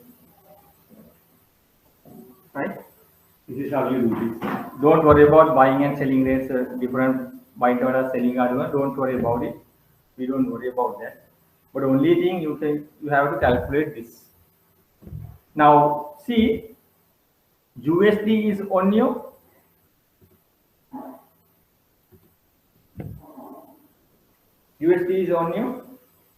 left hand side.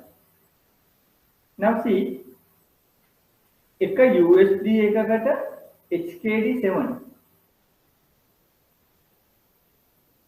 1 USD equals 7 HKD. Who pays more? HKD pays more. HKD pays more. $1 equals 0.8 GBP. I'm sorry, 0.5 GBP. $1 එකකට GBP එකක්වත් ගෙවන්නේ. Who is strong out of these two? Who pays less? GBP pays less. Same thing here. USD pays more. Weak. Here, USD always left hand 1. With an GBP USD 1.7. Who pays more? USD pays more. Anybody who pays more, weak. USD GBP එකක්වත් නැහැ. GBP අඩුවෙන් ගෙවන්නේ. Who pays less? GBP. Strong. USD. Same thing, huh? It can't be. Fundamentals can't be changed. USD GBP එකක්වත් නැහැ. Then out of these two, GBP strong.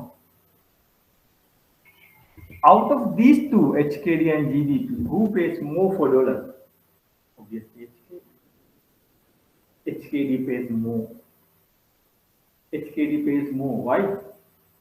$1 එකකට GBP එකක්වත් නැහැ, 0.5. නමුත් $1 එකකට HKD 7. HKD pays more. Left hand side is always equals 1. Always equals 1. Now 1 is more than 12. 1 is less than 12. Now එකට වඩා 12 වැඩි. 12 belongs to whom? HKD. So it should be answer is what? GBP HKD. So that's how you interpret it. You got it? Again, I'm repeating. Here, $1 equals 7 HKD. For $1, HKD pays 7. But here, $1 GBP pays less than 1, 0.5 only. 0.5 only. So the out of these two, HKD and GBP, who pays more? HKD pays more for dollar. So obviously, anybody who pays more belongs to this particular big amount. Big amount I think harder. වැඩිපුර ගෙවන කෙනාට. I one path always one. One path always one. This figure belongs to person or the country who pays more. Who pays more? HKD pays more. Then this figure belongs to the person who pays more. HKD. So the GBP එකකට HKD 12. Here HKD selling price. එක GBP per HKD 12. එක GBP per HKD buying and selling. This is how you interpret it, right? If you keep this in mind, then easily you can come to the cross rate. So getting a cross rate calculation, this is how you do. Your bank every day is doing the same thing. There is no difference. Same thing they are doing this. No difference at all. Right? Understood? Right. Then Sir, can you so for your yeah. On that example, can you explain how you came on the 12 and 13? 12, 13 is straightforward. Now this now here now we have not taken this one. Now I have taken originally USD HKD, and next pair we have taken GBP USD. These two has been given. This is direct. This is indirect. Correct? We have learned this. Why direct? USD is on your left hand side. This is hypothetically we have taken. These two only in the exam you have given. USD and GBP. This is direct. Why? USD is on your left hand side. Indirect. GBP, Euro, AUD and New Zealand dollar. Direct, indirect. So if it is direct, indirect, what do you do? Direct, indirect, what do you do? Straight down and multiply. Straight down and multiply. 7.2515 into 1.4. Here also the same. 7.25 into 1.7. Right? Correct, then answer is 7.25 into 1.7. 12 point something, it comes 12.32. 32 here. 7.3 into 7.3 into 1.9. That is 13.87. 13.87. How this come? 7.2 7.250 into 1.7. This is how it comes, right? Same calculation we have done here. Straight and multiply 7.2515 into 1.4030. Same thing here. Yeah. 10.17 comes here. Straight and multiply. Right? This is how you do this.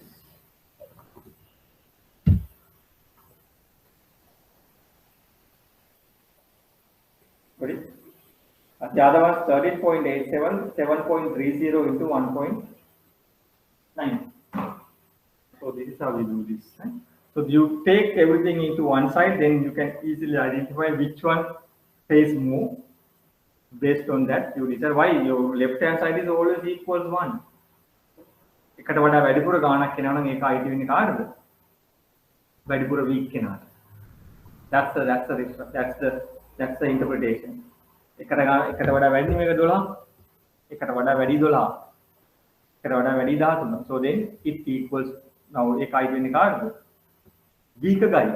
Weak currency right වෙන්නේ මේක. Who is weak out of these two? Who is weak?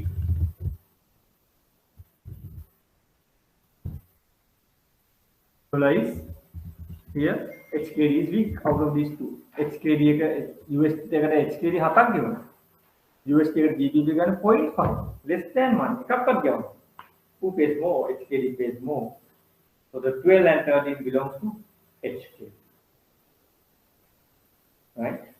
So the weaker currency has the, so this guy relates, this one relates to weaker currency. Right. Now this is for you to understand what we have done.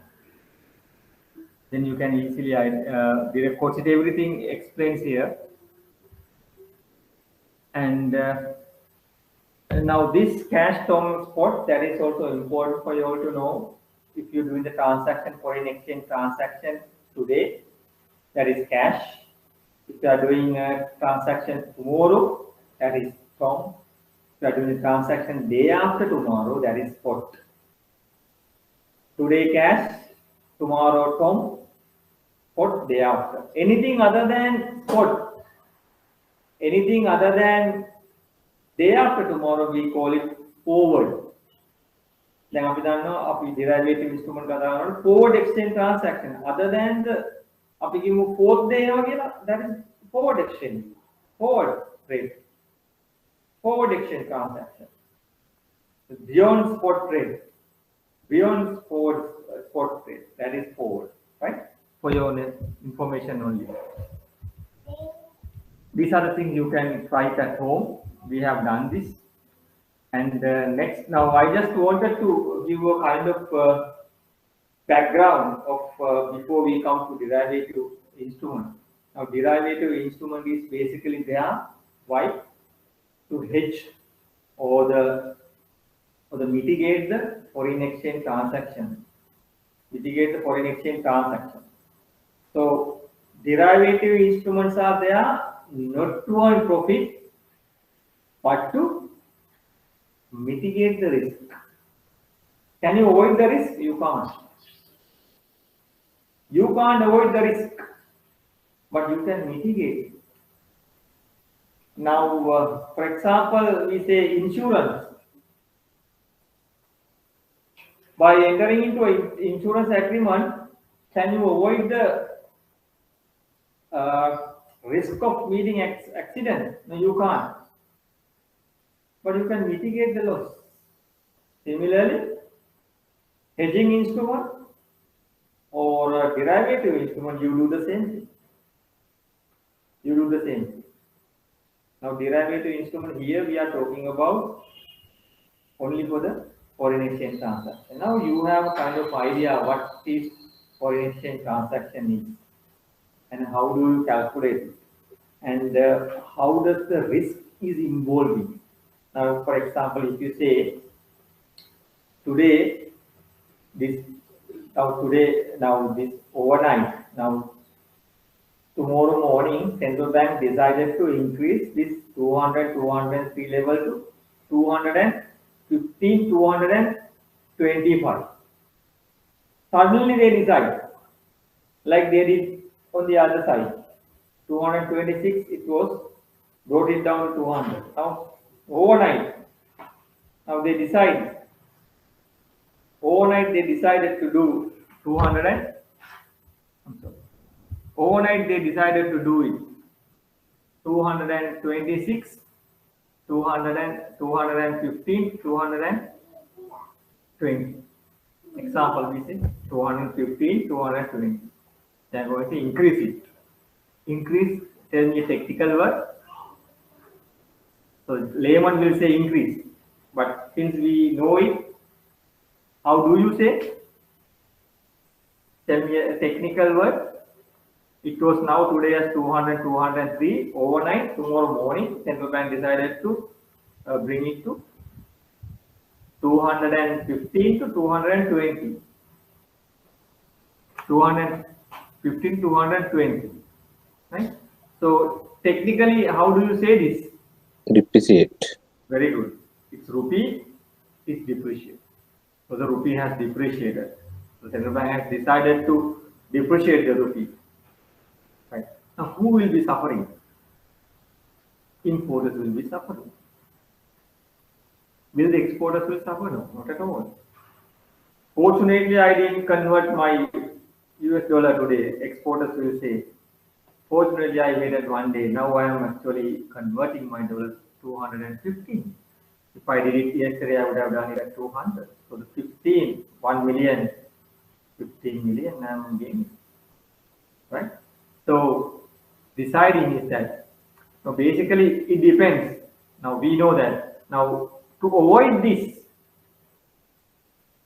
who will now say, we don't know that central bank will do this tomorrow.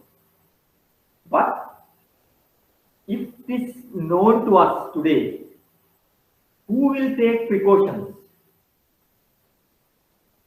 Who will take precautions? Is it importer or exporter?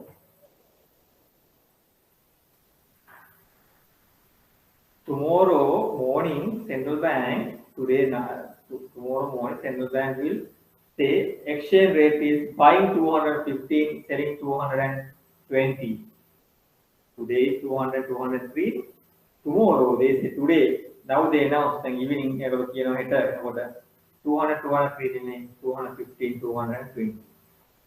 So who will take now? If I know, if this thing to be known today, now, who will take precaution? You can't take precaution today, but who will take precaution? Obviously, importers will take precaution. Do you think that exporters also will take precaution? No, why? They don't need to take precaution. What kind of precaution you need?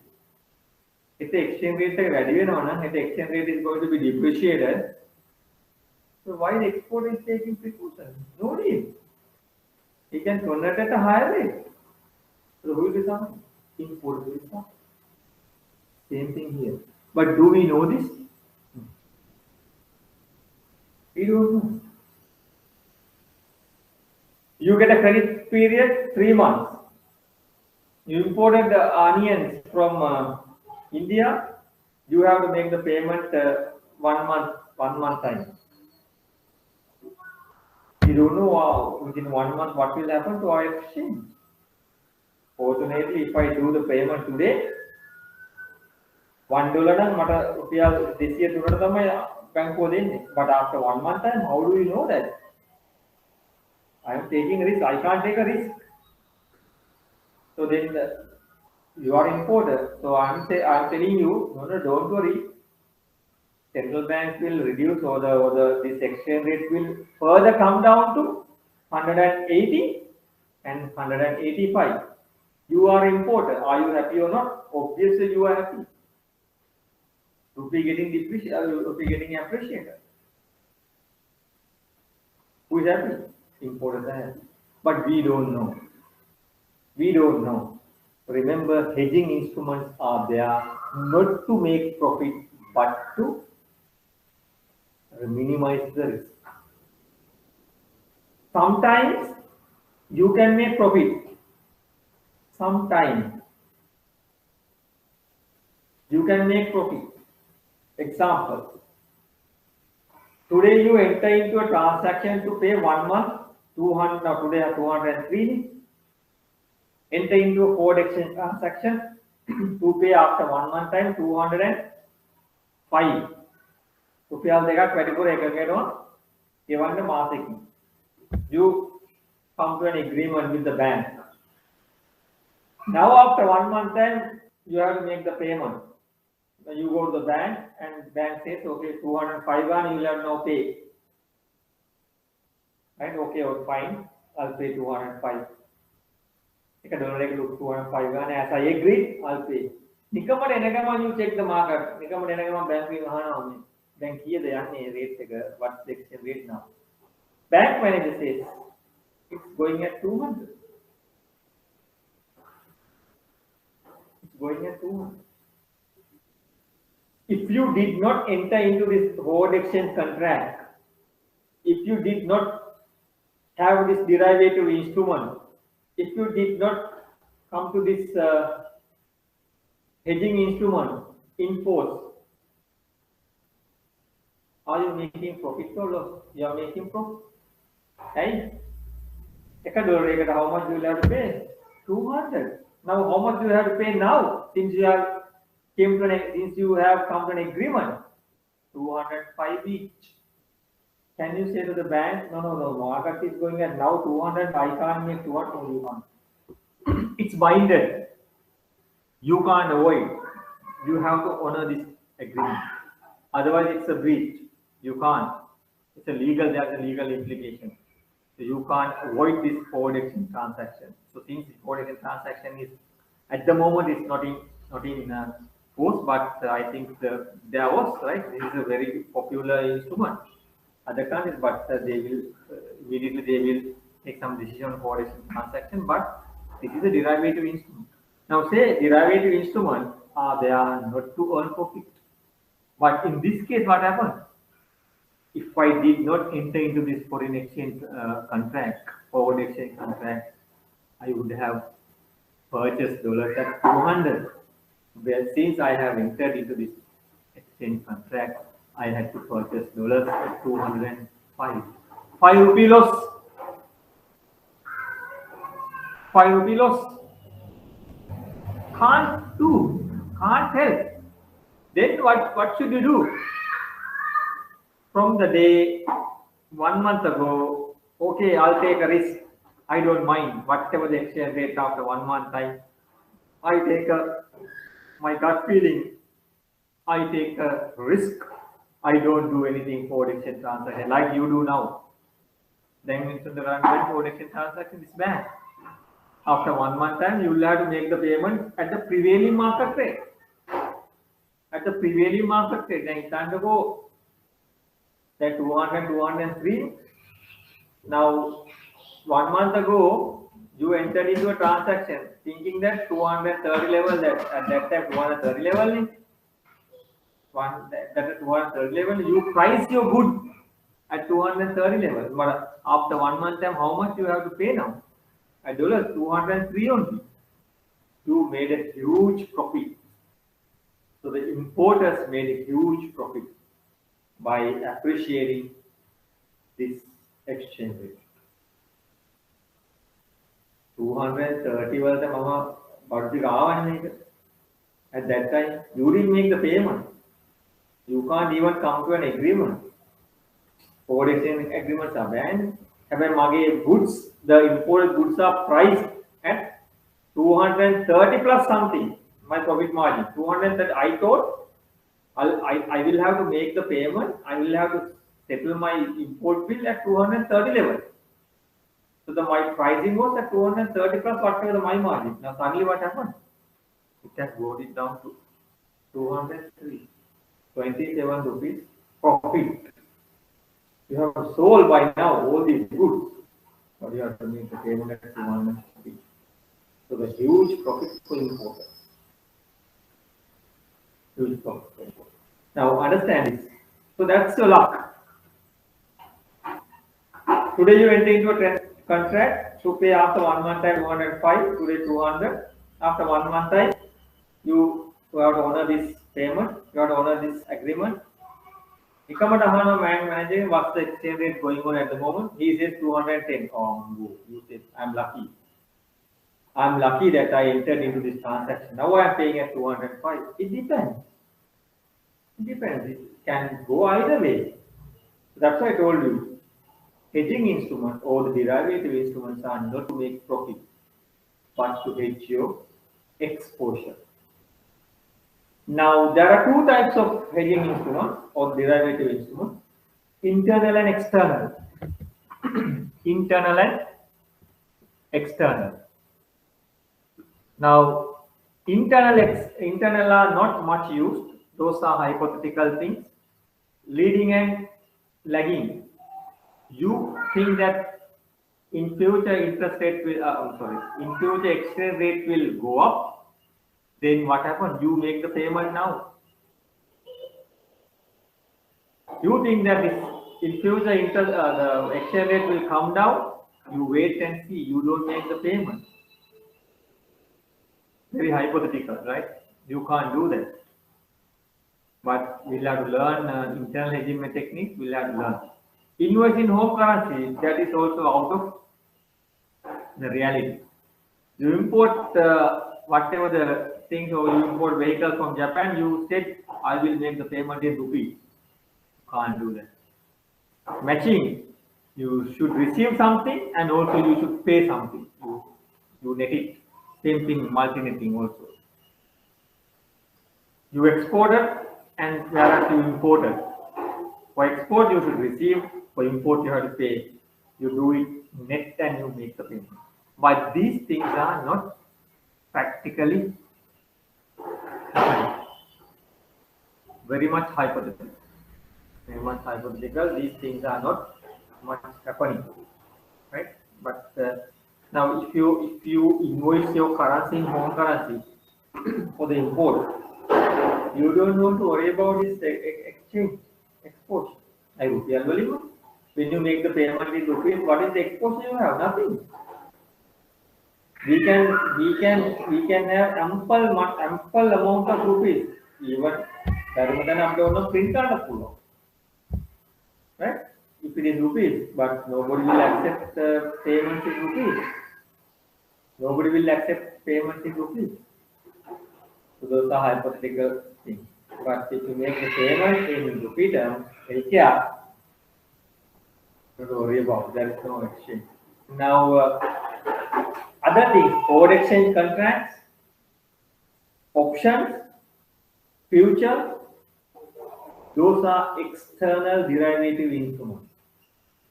The most popular derivative or the hedging instrument is forward exchange contract, as I told you. Now you know what forward exchange contract is. Very easy.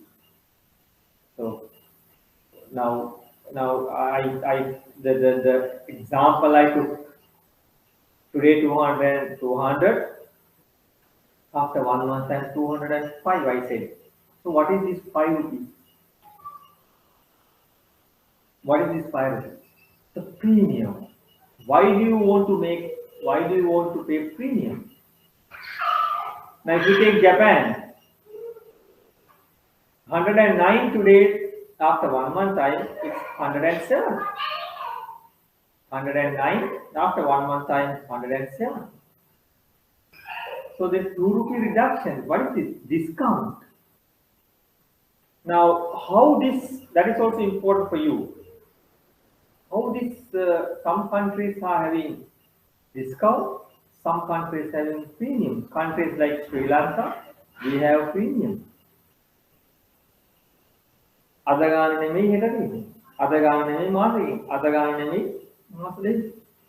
we have always premium. How do you decide this? How do we decide this?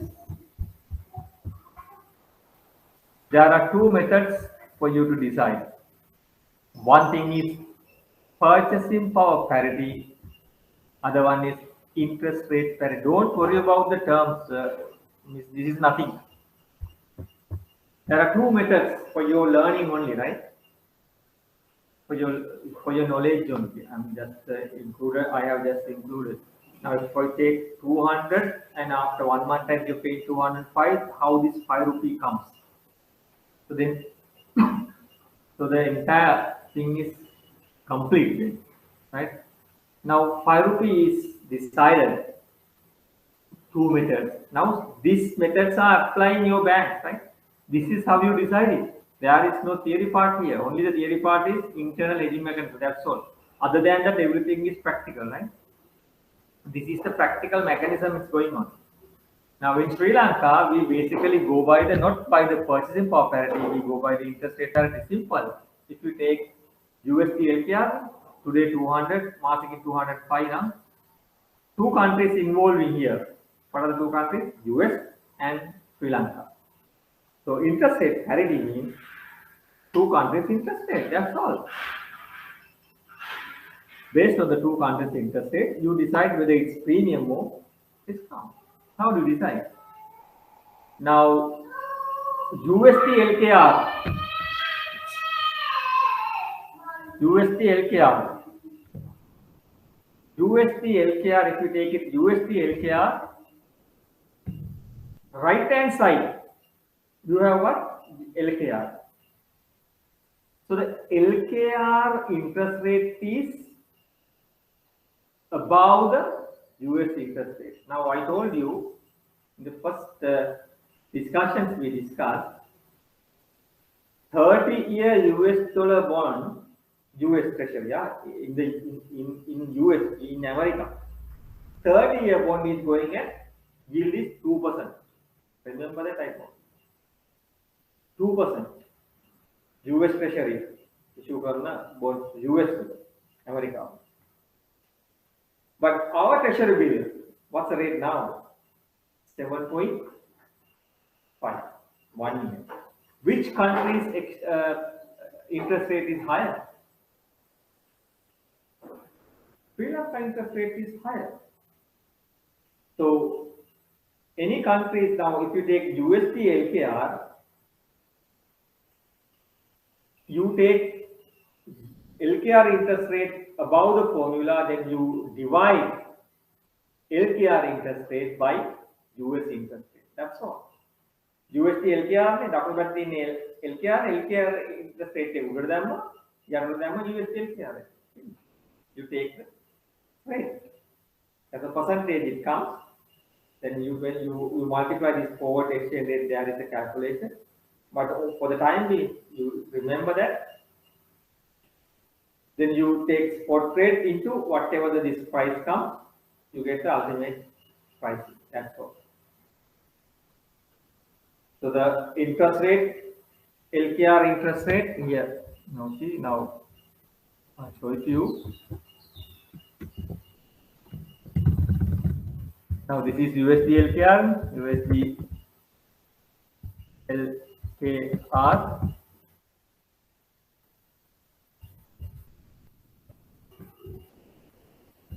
So the USD, so the right hand side was LKR. So basically you take LKR interest rate 7.5 example divided by this percentage, right? Divided by USL interest rate left hand side 2%. Then you have answer what? 7.5. 7.5 divided by 2, 3.75%, right? So the 7.5 divided by 2,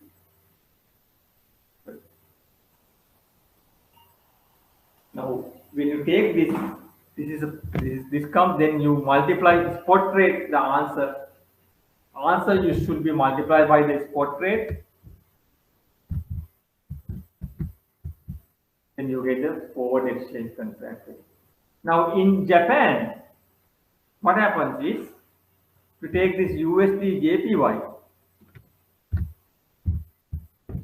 so the JPY interest rate is minus. Here you have a minus figure. That's why it becomes a discount. That's how it becomes a discount. So the US interest rate becomes the Japanese interest rate is minus. So then that's why you become negative. So discount rate you are getting is because of that only. So basically in Sri Lanka we have what? We have interest rate parity. We are using two countries' interest rate to decide the premium or discount. So always we have rupee interest rate is higher than US. Now if you can remember, 1 month ago, not 1 month ago, 2-3 weeks ago, dollar interest rate is higher than the LKR interest rate. Have you come across? treasury bill rate take only how much? 5%, 5.5 like. But whereas the government SLDB, for them, government paid how much? More than 7%. We had the same thing here in Sri Lanka as well. 3 weeks ago, like 3 weeks ago, wow, 3 weeks ago, we had the same thing, and we had a discount. Why? Dollar rate is higher than US. Dollar rate is higher than LKR rate. That is within Sri Lanka. That is within Sri Lanka. So basically, if you pay more for dollars, obviously you are actually at a discount. So it's very difficult for us to have a discount. Why? We actually go by the premium. So we always think that our interest rate is higher than US interest rate. So basically 200 and 205 means the difference is premium. Basically it is common to USD and KR. Now, if you take this particular one, forward exchange contract, today you agreeing to pay 200. Today you agreeing to pay after 1 month times 200. Today exchange going prevailing rate is 200, and 1 month times 205. So the forward exchange contract you entered into. So at that time, whatever the prevailing market rate, you have to honor this exchange agreement. You can't avoid this agreement. So now see, this is it's very common in Sri Lanka forward exchange contract. Right now, only thing you keep in mind, there is another instrument called futures. Right now, before we come to options, the futures and the forward exchange contract has many differences. So the future is what? Futures are like pledge loan, like pledge. You enter into a contract with not in Sri Lanka, right? Now futures are not happening in Sri Lanka. Not in Sri Lanka. Futures are actually active in foreign countries for commodities. Foreign countries for commodities. Commodities. Now, for example, if you take sugar, if you take flour, if you take corn, now those things are actually traded in exchanges as futures. Now, for example, now say it's very similar to this. Now you grow paddy, entering into an agreement with the seller. Once I reap this paddy, I will sell it to you. Mama make a wawala, mama oyata tamai denni. Then you come to an agreement with the seller to sell this. So that's kind of pledge. Futures are the very similar. Futures are the very similar. Now see the differences. Now see, forward exchange contracts are private. It can be tailor-made to you. It is not similar to, now if you go to bank, you and the bank may be different from mine and the bank. Forward exchange contract. It can be customized, but exchange, now these futures are standard size. Those are standard size. You can't have tailor-made one. Customized current bear exchange. There are similar standard size are there. So if it is 10 tons, 1 ton, you have to exchange 1 ton. So now if you take forward exchange contract, it can be different amount. It can be different tenor. Can be, but futures are different from that, right? Forward exchange contracts are not regulated. There is no mechanism. There is no regulation. But since the futures are traded in exchanges, like shares we exchange in trading flow, like they also do in the trading flow, futures. Now they are regulated, but these things are not regulated. Only the agreement between the customer and the bank. That's all. Only the agreement between customer and bank. So, but there is a legal binding, huh? For exchange, you have to honor it. You can't say that no, market interest rates have come down. How can you make this? How can you make this? How can you make this viable? You can't say like that. Can't say like that. You have to honor it. Otherwise, you have to pay the penalty. Difference you have to pay. Market interest, market fee, right? Now, shall we attempt this question? Same thing, we have done this. So up to now we have learned something. Now see, read this question please. A Sri Lankan company which exports garment to the United States of America, okay, on February 1st, 2015.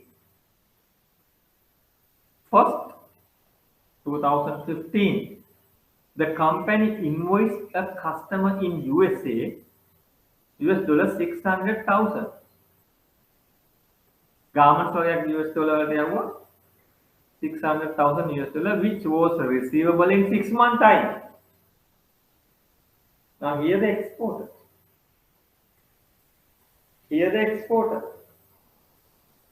The finance manager enters into a 6-month forward exchange contract today. Now tell me, what is the risk of exporter is having? What is the risk? Now he is a Sri Lankan. What is the risk of exporter is having? We said, always we said, importer is suffering from the depreciation. So how come? Why the exporter? You become exporter. Why do you want to enter into a forward exchange contract and be an exporter? What's the risk taker? What's the risk exporter is facing? Can anybody say why he needs to enter into an agreement, forward exchange agreement, being an exporter?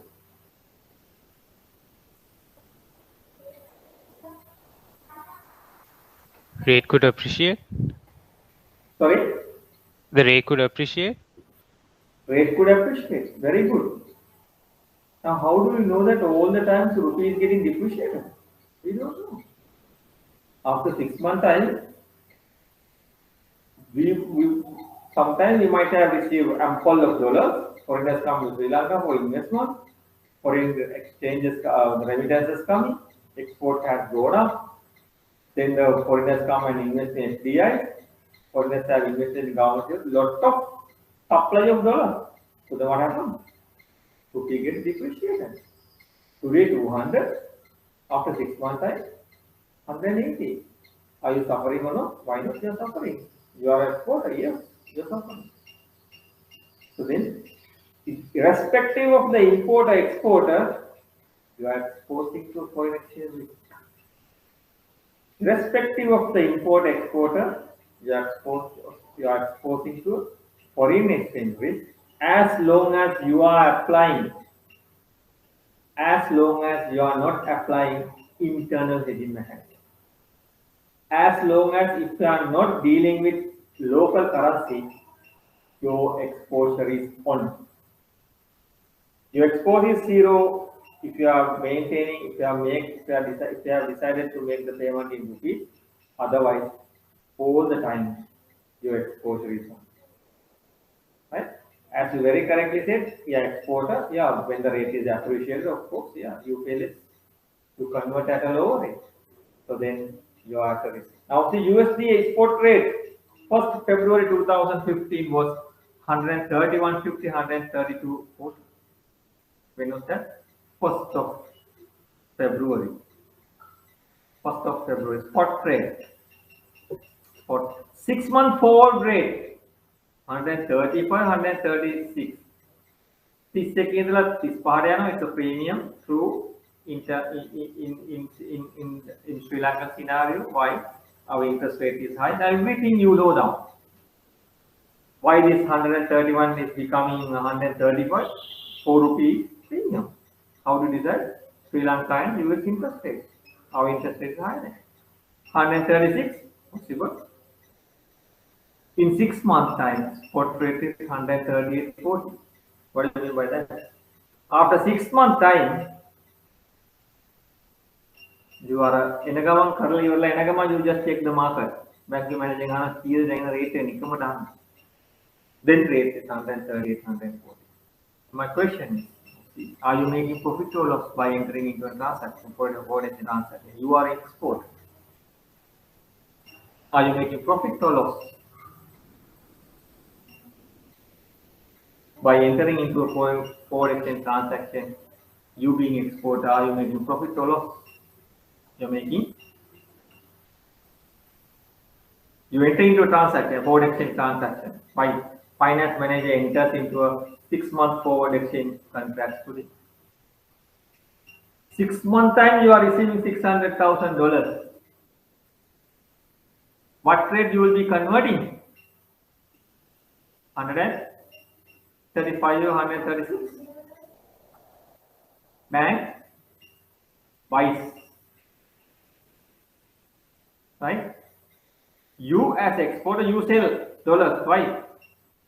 6 month time I am getting dollars to my account. I am getting dollars as exporter. I need to sell.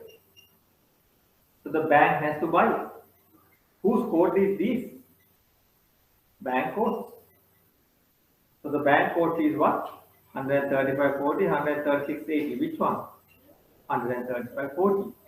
135.40 was you enter into forward exchange contract. Why? It's export. You sell, bank buy. So the you will be converting this $600,000 into rupees at 135.40. You can't avoid it. Why you enter into transaction for exchange? You can't avoid it. But how much? 135.40 into 600. Your rupee will be credited to your account. Just check the market. Then in a prevailing rate, 138, 140. My goodness. Are you making? Have you made profit or loss by entering into transaction? You made a loss. If you were silent on 1st of February, අර මනුස්සයා කියන විදිය කරන්න ගියේ නැත්නම් finance manager කියන විදිහට වැඩ කරන්න ගියේ නැත්නම් you would have earned profit of how much? Difference between 135.40 minus 138 make 3 rupees, 2 and 60, 260 rupees, 360. 260 something. The difference now, you have to honor this forward exchange contract at 135.40. If you don't do anything, you will be converting your dollars at 138. So the difference, 138 minus 135.40. 260 into 600. Solution. That's what I told you. Forward exchange contracts are not there to earn profit. But if you have a luck, you earn profit, otherwise you will not. But generally we see exporters are very reluctant to enter into port. Now they do, not that they do, but they do, but very, very rare. That rare in the sense, not rare, but it is less than import. We say like that. So entering into a forward exchange contract is higher than the higher among the importers, obviously, right? In the Sri Lankan context, obvious than the export. So exporters generally do keep it, otherwise you make the bill discounting. So the amount you receive, you realize it now at a discount rate for you to have the working capital requirements like that. So you do this, right? So that's that. And forward exchange contract clear? Any question you have? Now, now see this one. This futures, we did it same thing. Nothing much. Same thing. Just read it, and I have given example for you. You can understand what the future is. Now options. Future, of course. Now here. Now Future is another one. Then options. Option is somewhat available in Sri Lanka, but not in big volume. We see most popular one is, most familiar one is forward exchange transaction. Most popular one is forward exchange. Now option is what? Now option is basically for you. I will tell you, but option is very lengthy subject. Right? There are books written on this derivative instrument, but due to this, for you to have this kind of preliminary knowledge, we will be teaching you. But since I have not straight away came into derivative instrument, that's why I wanted to do some foreign exchange transaction with you. Why this derivative instrument we learn in relation to foreign exchange.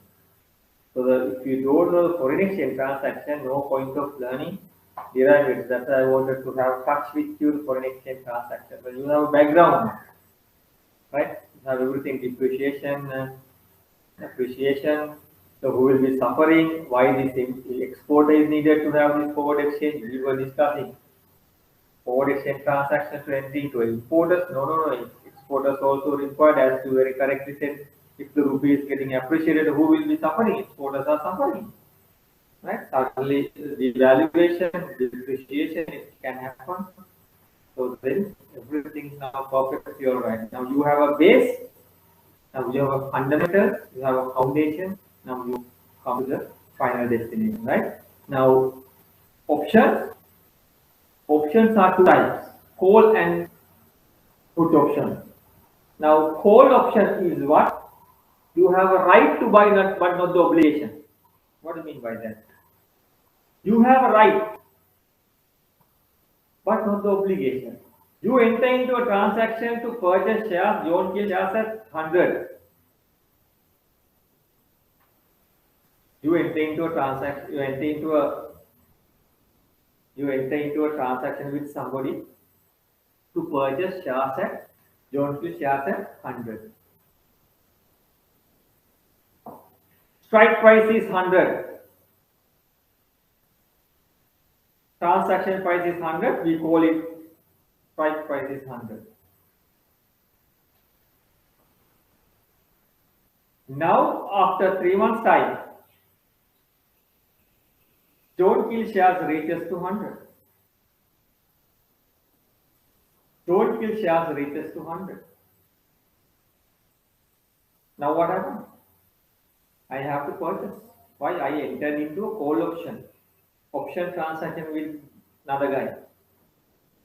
Right to buy, but not the obligation. ගන්න ඕනේ කියලා නීතියක් නැහැ. මම කියනවා නෑ මම ගන්නෑ. I don't want this. No, 100 reach you now. You said you are purchasing at 100 strike price. No, I don't know. I'm not. I have just. I don't know. I have turned down my whatever what you call. I decided not to go. You don't buy? No, I don't. I'm not buying. No, you should buy. How can you say I have entered into call option? Right to buy, but not the I don't have obligation to buy. I don't have any obligation to buy. Why won't I? Why are you not executing this transaction? If you now anything, if you purchase 100, you should be able to sell at more than 100. Otherwise, you will not execute, right? Market definitely you will buy at 100 and sell at 220, but the market is not going at 120. Market is going at how much? 80 rupees. So why do you want to purchase at 100? You will not purchase it. You will not purchase it. You will not purchase it. So then you will pay what? Premium for that. Whereas forward exchange contract, you don't pay any premium. My options are not much popular because of this premium. There is a method of calculating this premium, but I will not discussing with you. But I will give you a background and understanding purpose only. This derivative instrument for you. So the call option is there to right to buy but not the obligation to buy. You don't have obligation to buy. You don't have. And put option is also similar the other way around. Right to sell.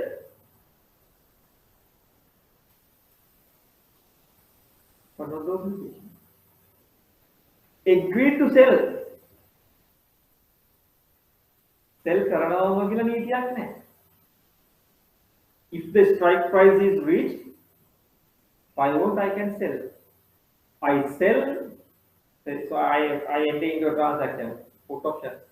I will sell at strike price if I have the opportunity to purchase at a lower price. Otherwise, I will not sell. Correct? මම 100ට විකුණයි put option එක. Market is going at 80. Then I will sell. Right to sell. I have a right to sell. What are the obligations? For the time being, you just remember this call option and put option, but there are few option styles as well. There are questions available on this option, right? Calculation of premium and which one is more beneficial compared to forward exchange contract and option. But generally, option contracts are not attractive compared to forward exchange contract. Premiums are quite high. Premiums are quite high. So that's why it is not what you call it is not worthwhile to have this option instead of forward exchange contract.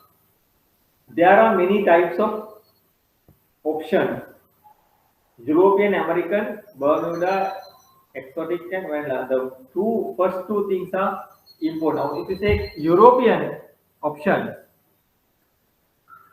Europe, now in our case, basically we go American option.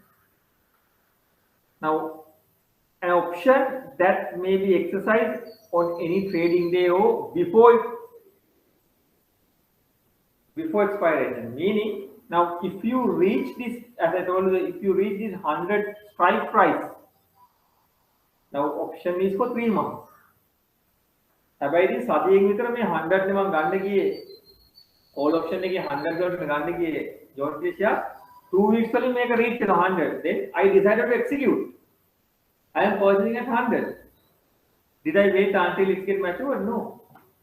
So in if you are doing the most what you call spreading or the most spread or the most popular, no, you can't say popular, but mostly used. That's what. Mostly used option is American option. You don't wait until it gets mature. There's no point of until you are waiting until it gets mature. You should be able to execute option at the strike price when you reach the strike price. Right, that's important. And another method of derivative instrument is swaps, widely used in Sri Lanka among banks. Now, forward exchange contract among who? Bank and the customer. Swaps, not with customers, but with banks. What do you mean by swaps? Swaps, example, now say your bank has dollars, ample amount of dollars you have. But somebody is coming and wants to make a payment in GBP. You don't have GBP, but you have dollars. So what do? You sell dollars, buy GBP, which is swap. Sell dollars, buy dollars for 2 weeks. What is it by 2 weeks? Masati dekagata, I sell dollars to you. I will get GBP. Why when you say when you are a bank, you get foreign currency deposits, right? So the bank will think that okay, after 2 weeks time, once I get this GBP deposits, I will reverse this swap transaction. That's what actually happens.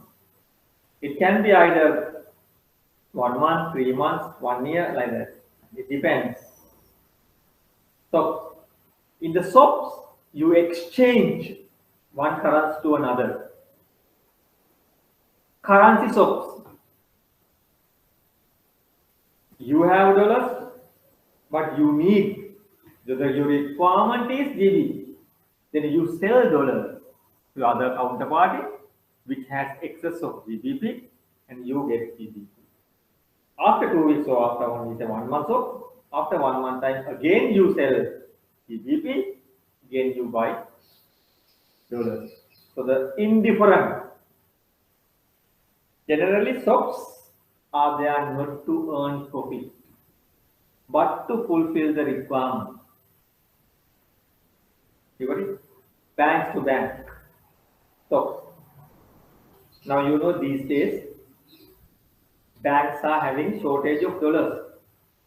But if your bank has other currencies, we say Euro, GBP, AUD, you can swap it to dollars. You can sell whatever the foreign currency deposits other than USD, we say AUD. You sell AUD to another counterparty, foreign counterparty. If it are in the bank over, you sell it.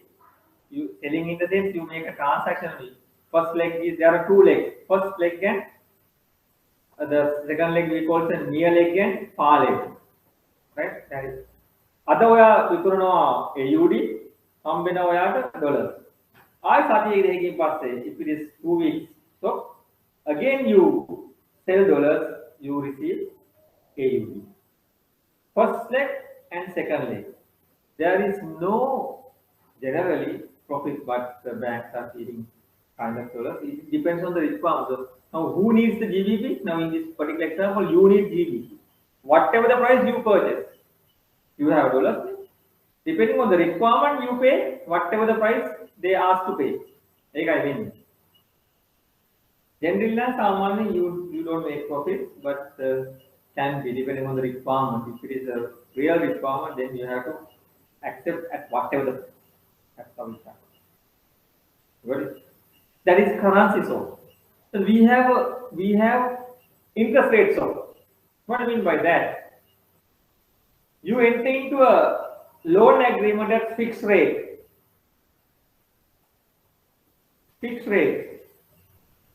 5-year loan you have taken at fixed rate. But after 1 year, suddenly you realize, okay, there is a possibility of interest rate to come down. Fixed rate take LIBOR plus for next year we will take the LIBOR plus 4%. I'm sorry, fixed rate then okay. I enter into a loan agreement with the bank to pay 7%. 7% gane අවුරුදු 5ක loan එක I am paying.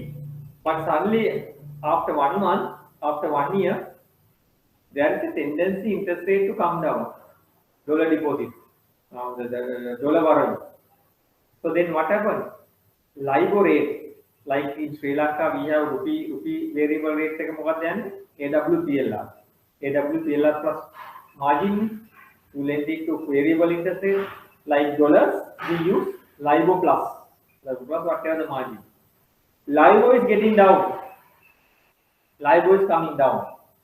Then I decided to convert my fixed interest rate into floating. My fixed interest rate into floating. So now I enter into a transaction. So now remember in this market, in this financial market, foreign exchange market, it's always there to do a transaction. There is ample opportunity to do transaction. Why I do this transaction? I think in the future interest rate will come down. Now somebody will be there in the world thinking that the interest rate will go up. Interest rate interest rate then I swap it So then I convert my fixed rate into variable. එයා හිතනවා මේ interest rate එක මොකද වෙන්නේ කියලා. interest rate ඉස්සරහට උඩයයි කියලා. එයා හිතනවා මම හිතුවා interest rate පල්ලෙහාට එයි කියලා. It depends. But both the people are deciding based on what? Today's information. කවුද හිතුවේ 200 226 232 වගේ තිබ්බ exchange rate එක overnight 200 203 වලට ගෙනේ කියලා? Never expected. We don't know. Everybody was thinking exchange depreciate. Now still the people are thinking exchange to further depreciate. Now अरे ये कैसे हटा रहे कि the product stabilize it. Otherwise everybody is thinking that it will further depreciate, but we don't know. Can't exactly say. Wait and see. Hypothetically we think, but we don't know. So likewise, you think interest rate will come down, but this guy, the other counterparty says interest rate will go up. So then we will do a interest rate swap. So the swaps are two types. Currency swap. What do you mean by currency swap? මොනහරි වාට කරන්සියක් තියෙනවා හැබැයි වාට නැති කරන්සියක් තියෙනවා. වාට USD වල තියෙනවා. GBP වලින් තමයි මේ payment එක කරනවා. Then what happens is you enter into a swap transaction. You sell for a particular period dollars and you take GBP. Again after that period expires, again the transaction is reversed. Again the transaction is reversed.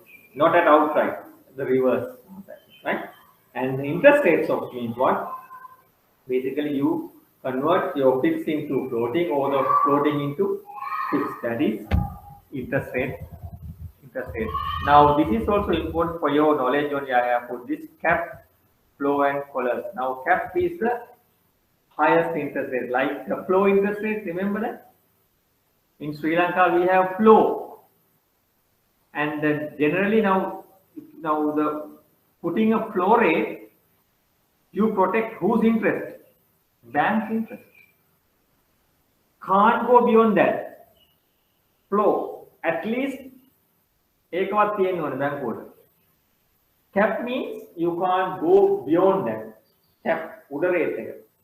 Now all these cap rate, flow rates are applicable when you allow customers to take variable interest rate. Fixed නම් මේ කතා නැහැ. Fixed නම් ඉතින් මුළු ජීවිත කාලෙම මේ loan එකේ period එකේම same rate. හැබැයි මේක වෙනස් වෙනවා නම් තමයි මොකක්ද ඕනේ? Variable නම් තමයි we need cap flow. You put cap to protect whose interest? Think about the borrower lender. Borrower's interest. ඊට වඩා උඩින් නම් ගෙවන්නේ නැහැ. මේ කොච්චර උඩ ගියත් මේක තමයි cap එක. මෙතනින් එහාට ගෙවන්නේ නැහැ. Borrower, you protect the borrower. But you put a flow. Interest rate level, no, at least bank needs this. No. It's a after make what bank says like that. Flow rate. Collar means in between. Those are the terms actually using. Right? Interest rate swaps are there. We just discussed. Any question you have? Now we have completed derivative instrument. Now only thing forward exchange contracts only I have done this calculation, but options are not available much in Sri Lanka. Now the banks are not doing that due to various factors. If somebody asks why options are not popular among Sri Lankans, you need to cover it. You don't have opportunity to cover. Now you import a vehicle after 3 months time. You need to make the payment, so the bank has to sell it. Bank has to sell dollars. For you to sell, bank should enter into a transaction to purchase dollars. Now, that covering deal, we call it the covering deal, can be done in Sri Lanka with local banks, dollar rupee. But options you can't do that. There is no market for that. Banks can't cover it. Bank is not exposed into a risk, right? They will not expose into a risk. They can't do that. They don't do that. And they also hedge it internally. The bank is not telling the customer that they are covering it, but they keep a margin. They cover it there they expose you to a risk. They cover it. So the options, of course, you can't do this. So that's the options are not much particular, and also the premium involvement. The premium are quite high. It's beneficial customer to do option contracts, forward exchange contracts rather than option. So any question you have to clarify?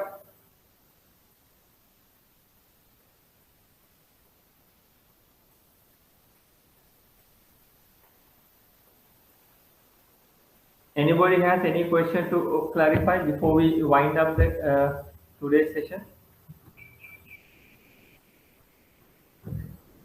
Anybody has any question? Are you clear? Are there any gray area for you to discuss further? No, sir, it was all very clear. Anybody has any question?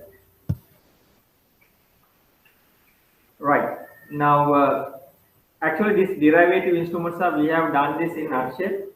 As I told you, I have included some questions from the first slide, and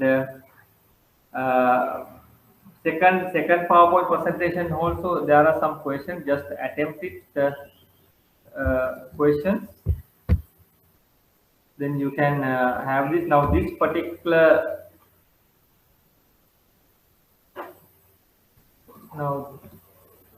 this one is also having the same thing. Just we discussed everything included here. These are the markets we discussed. It explains everything, right? Same thing. Internal hedging, external hedging, derivative. It explains all those things, right? Some theory part also include here, and given some examples as well. But same thing we discussed. Nothing new. Not everything we have discussed. Example also given to you. Same question taken here as well.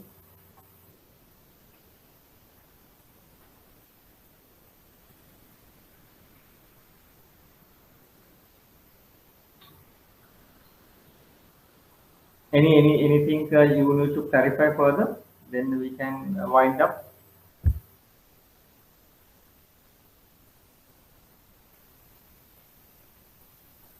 Right. So then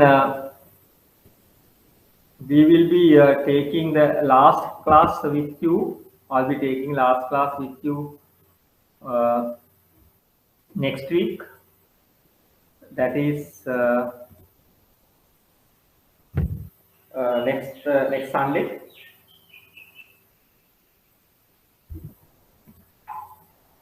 Next Sunday. So then we will be finishing the portfolio management and the valuation techniques, that is mergers and acquisition. So basically we will concentrate on straight away to these two. So thank you very much, students, for listening to me. We will meet up next week. Good night, everybody.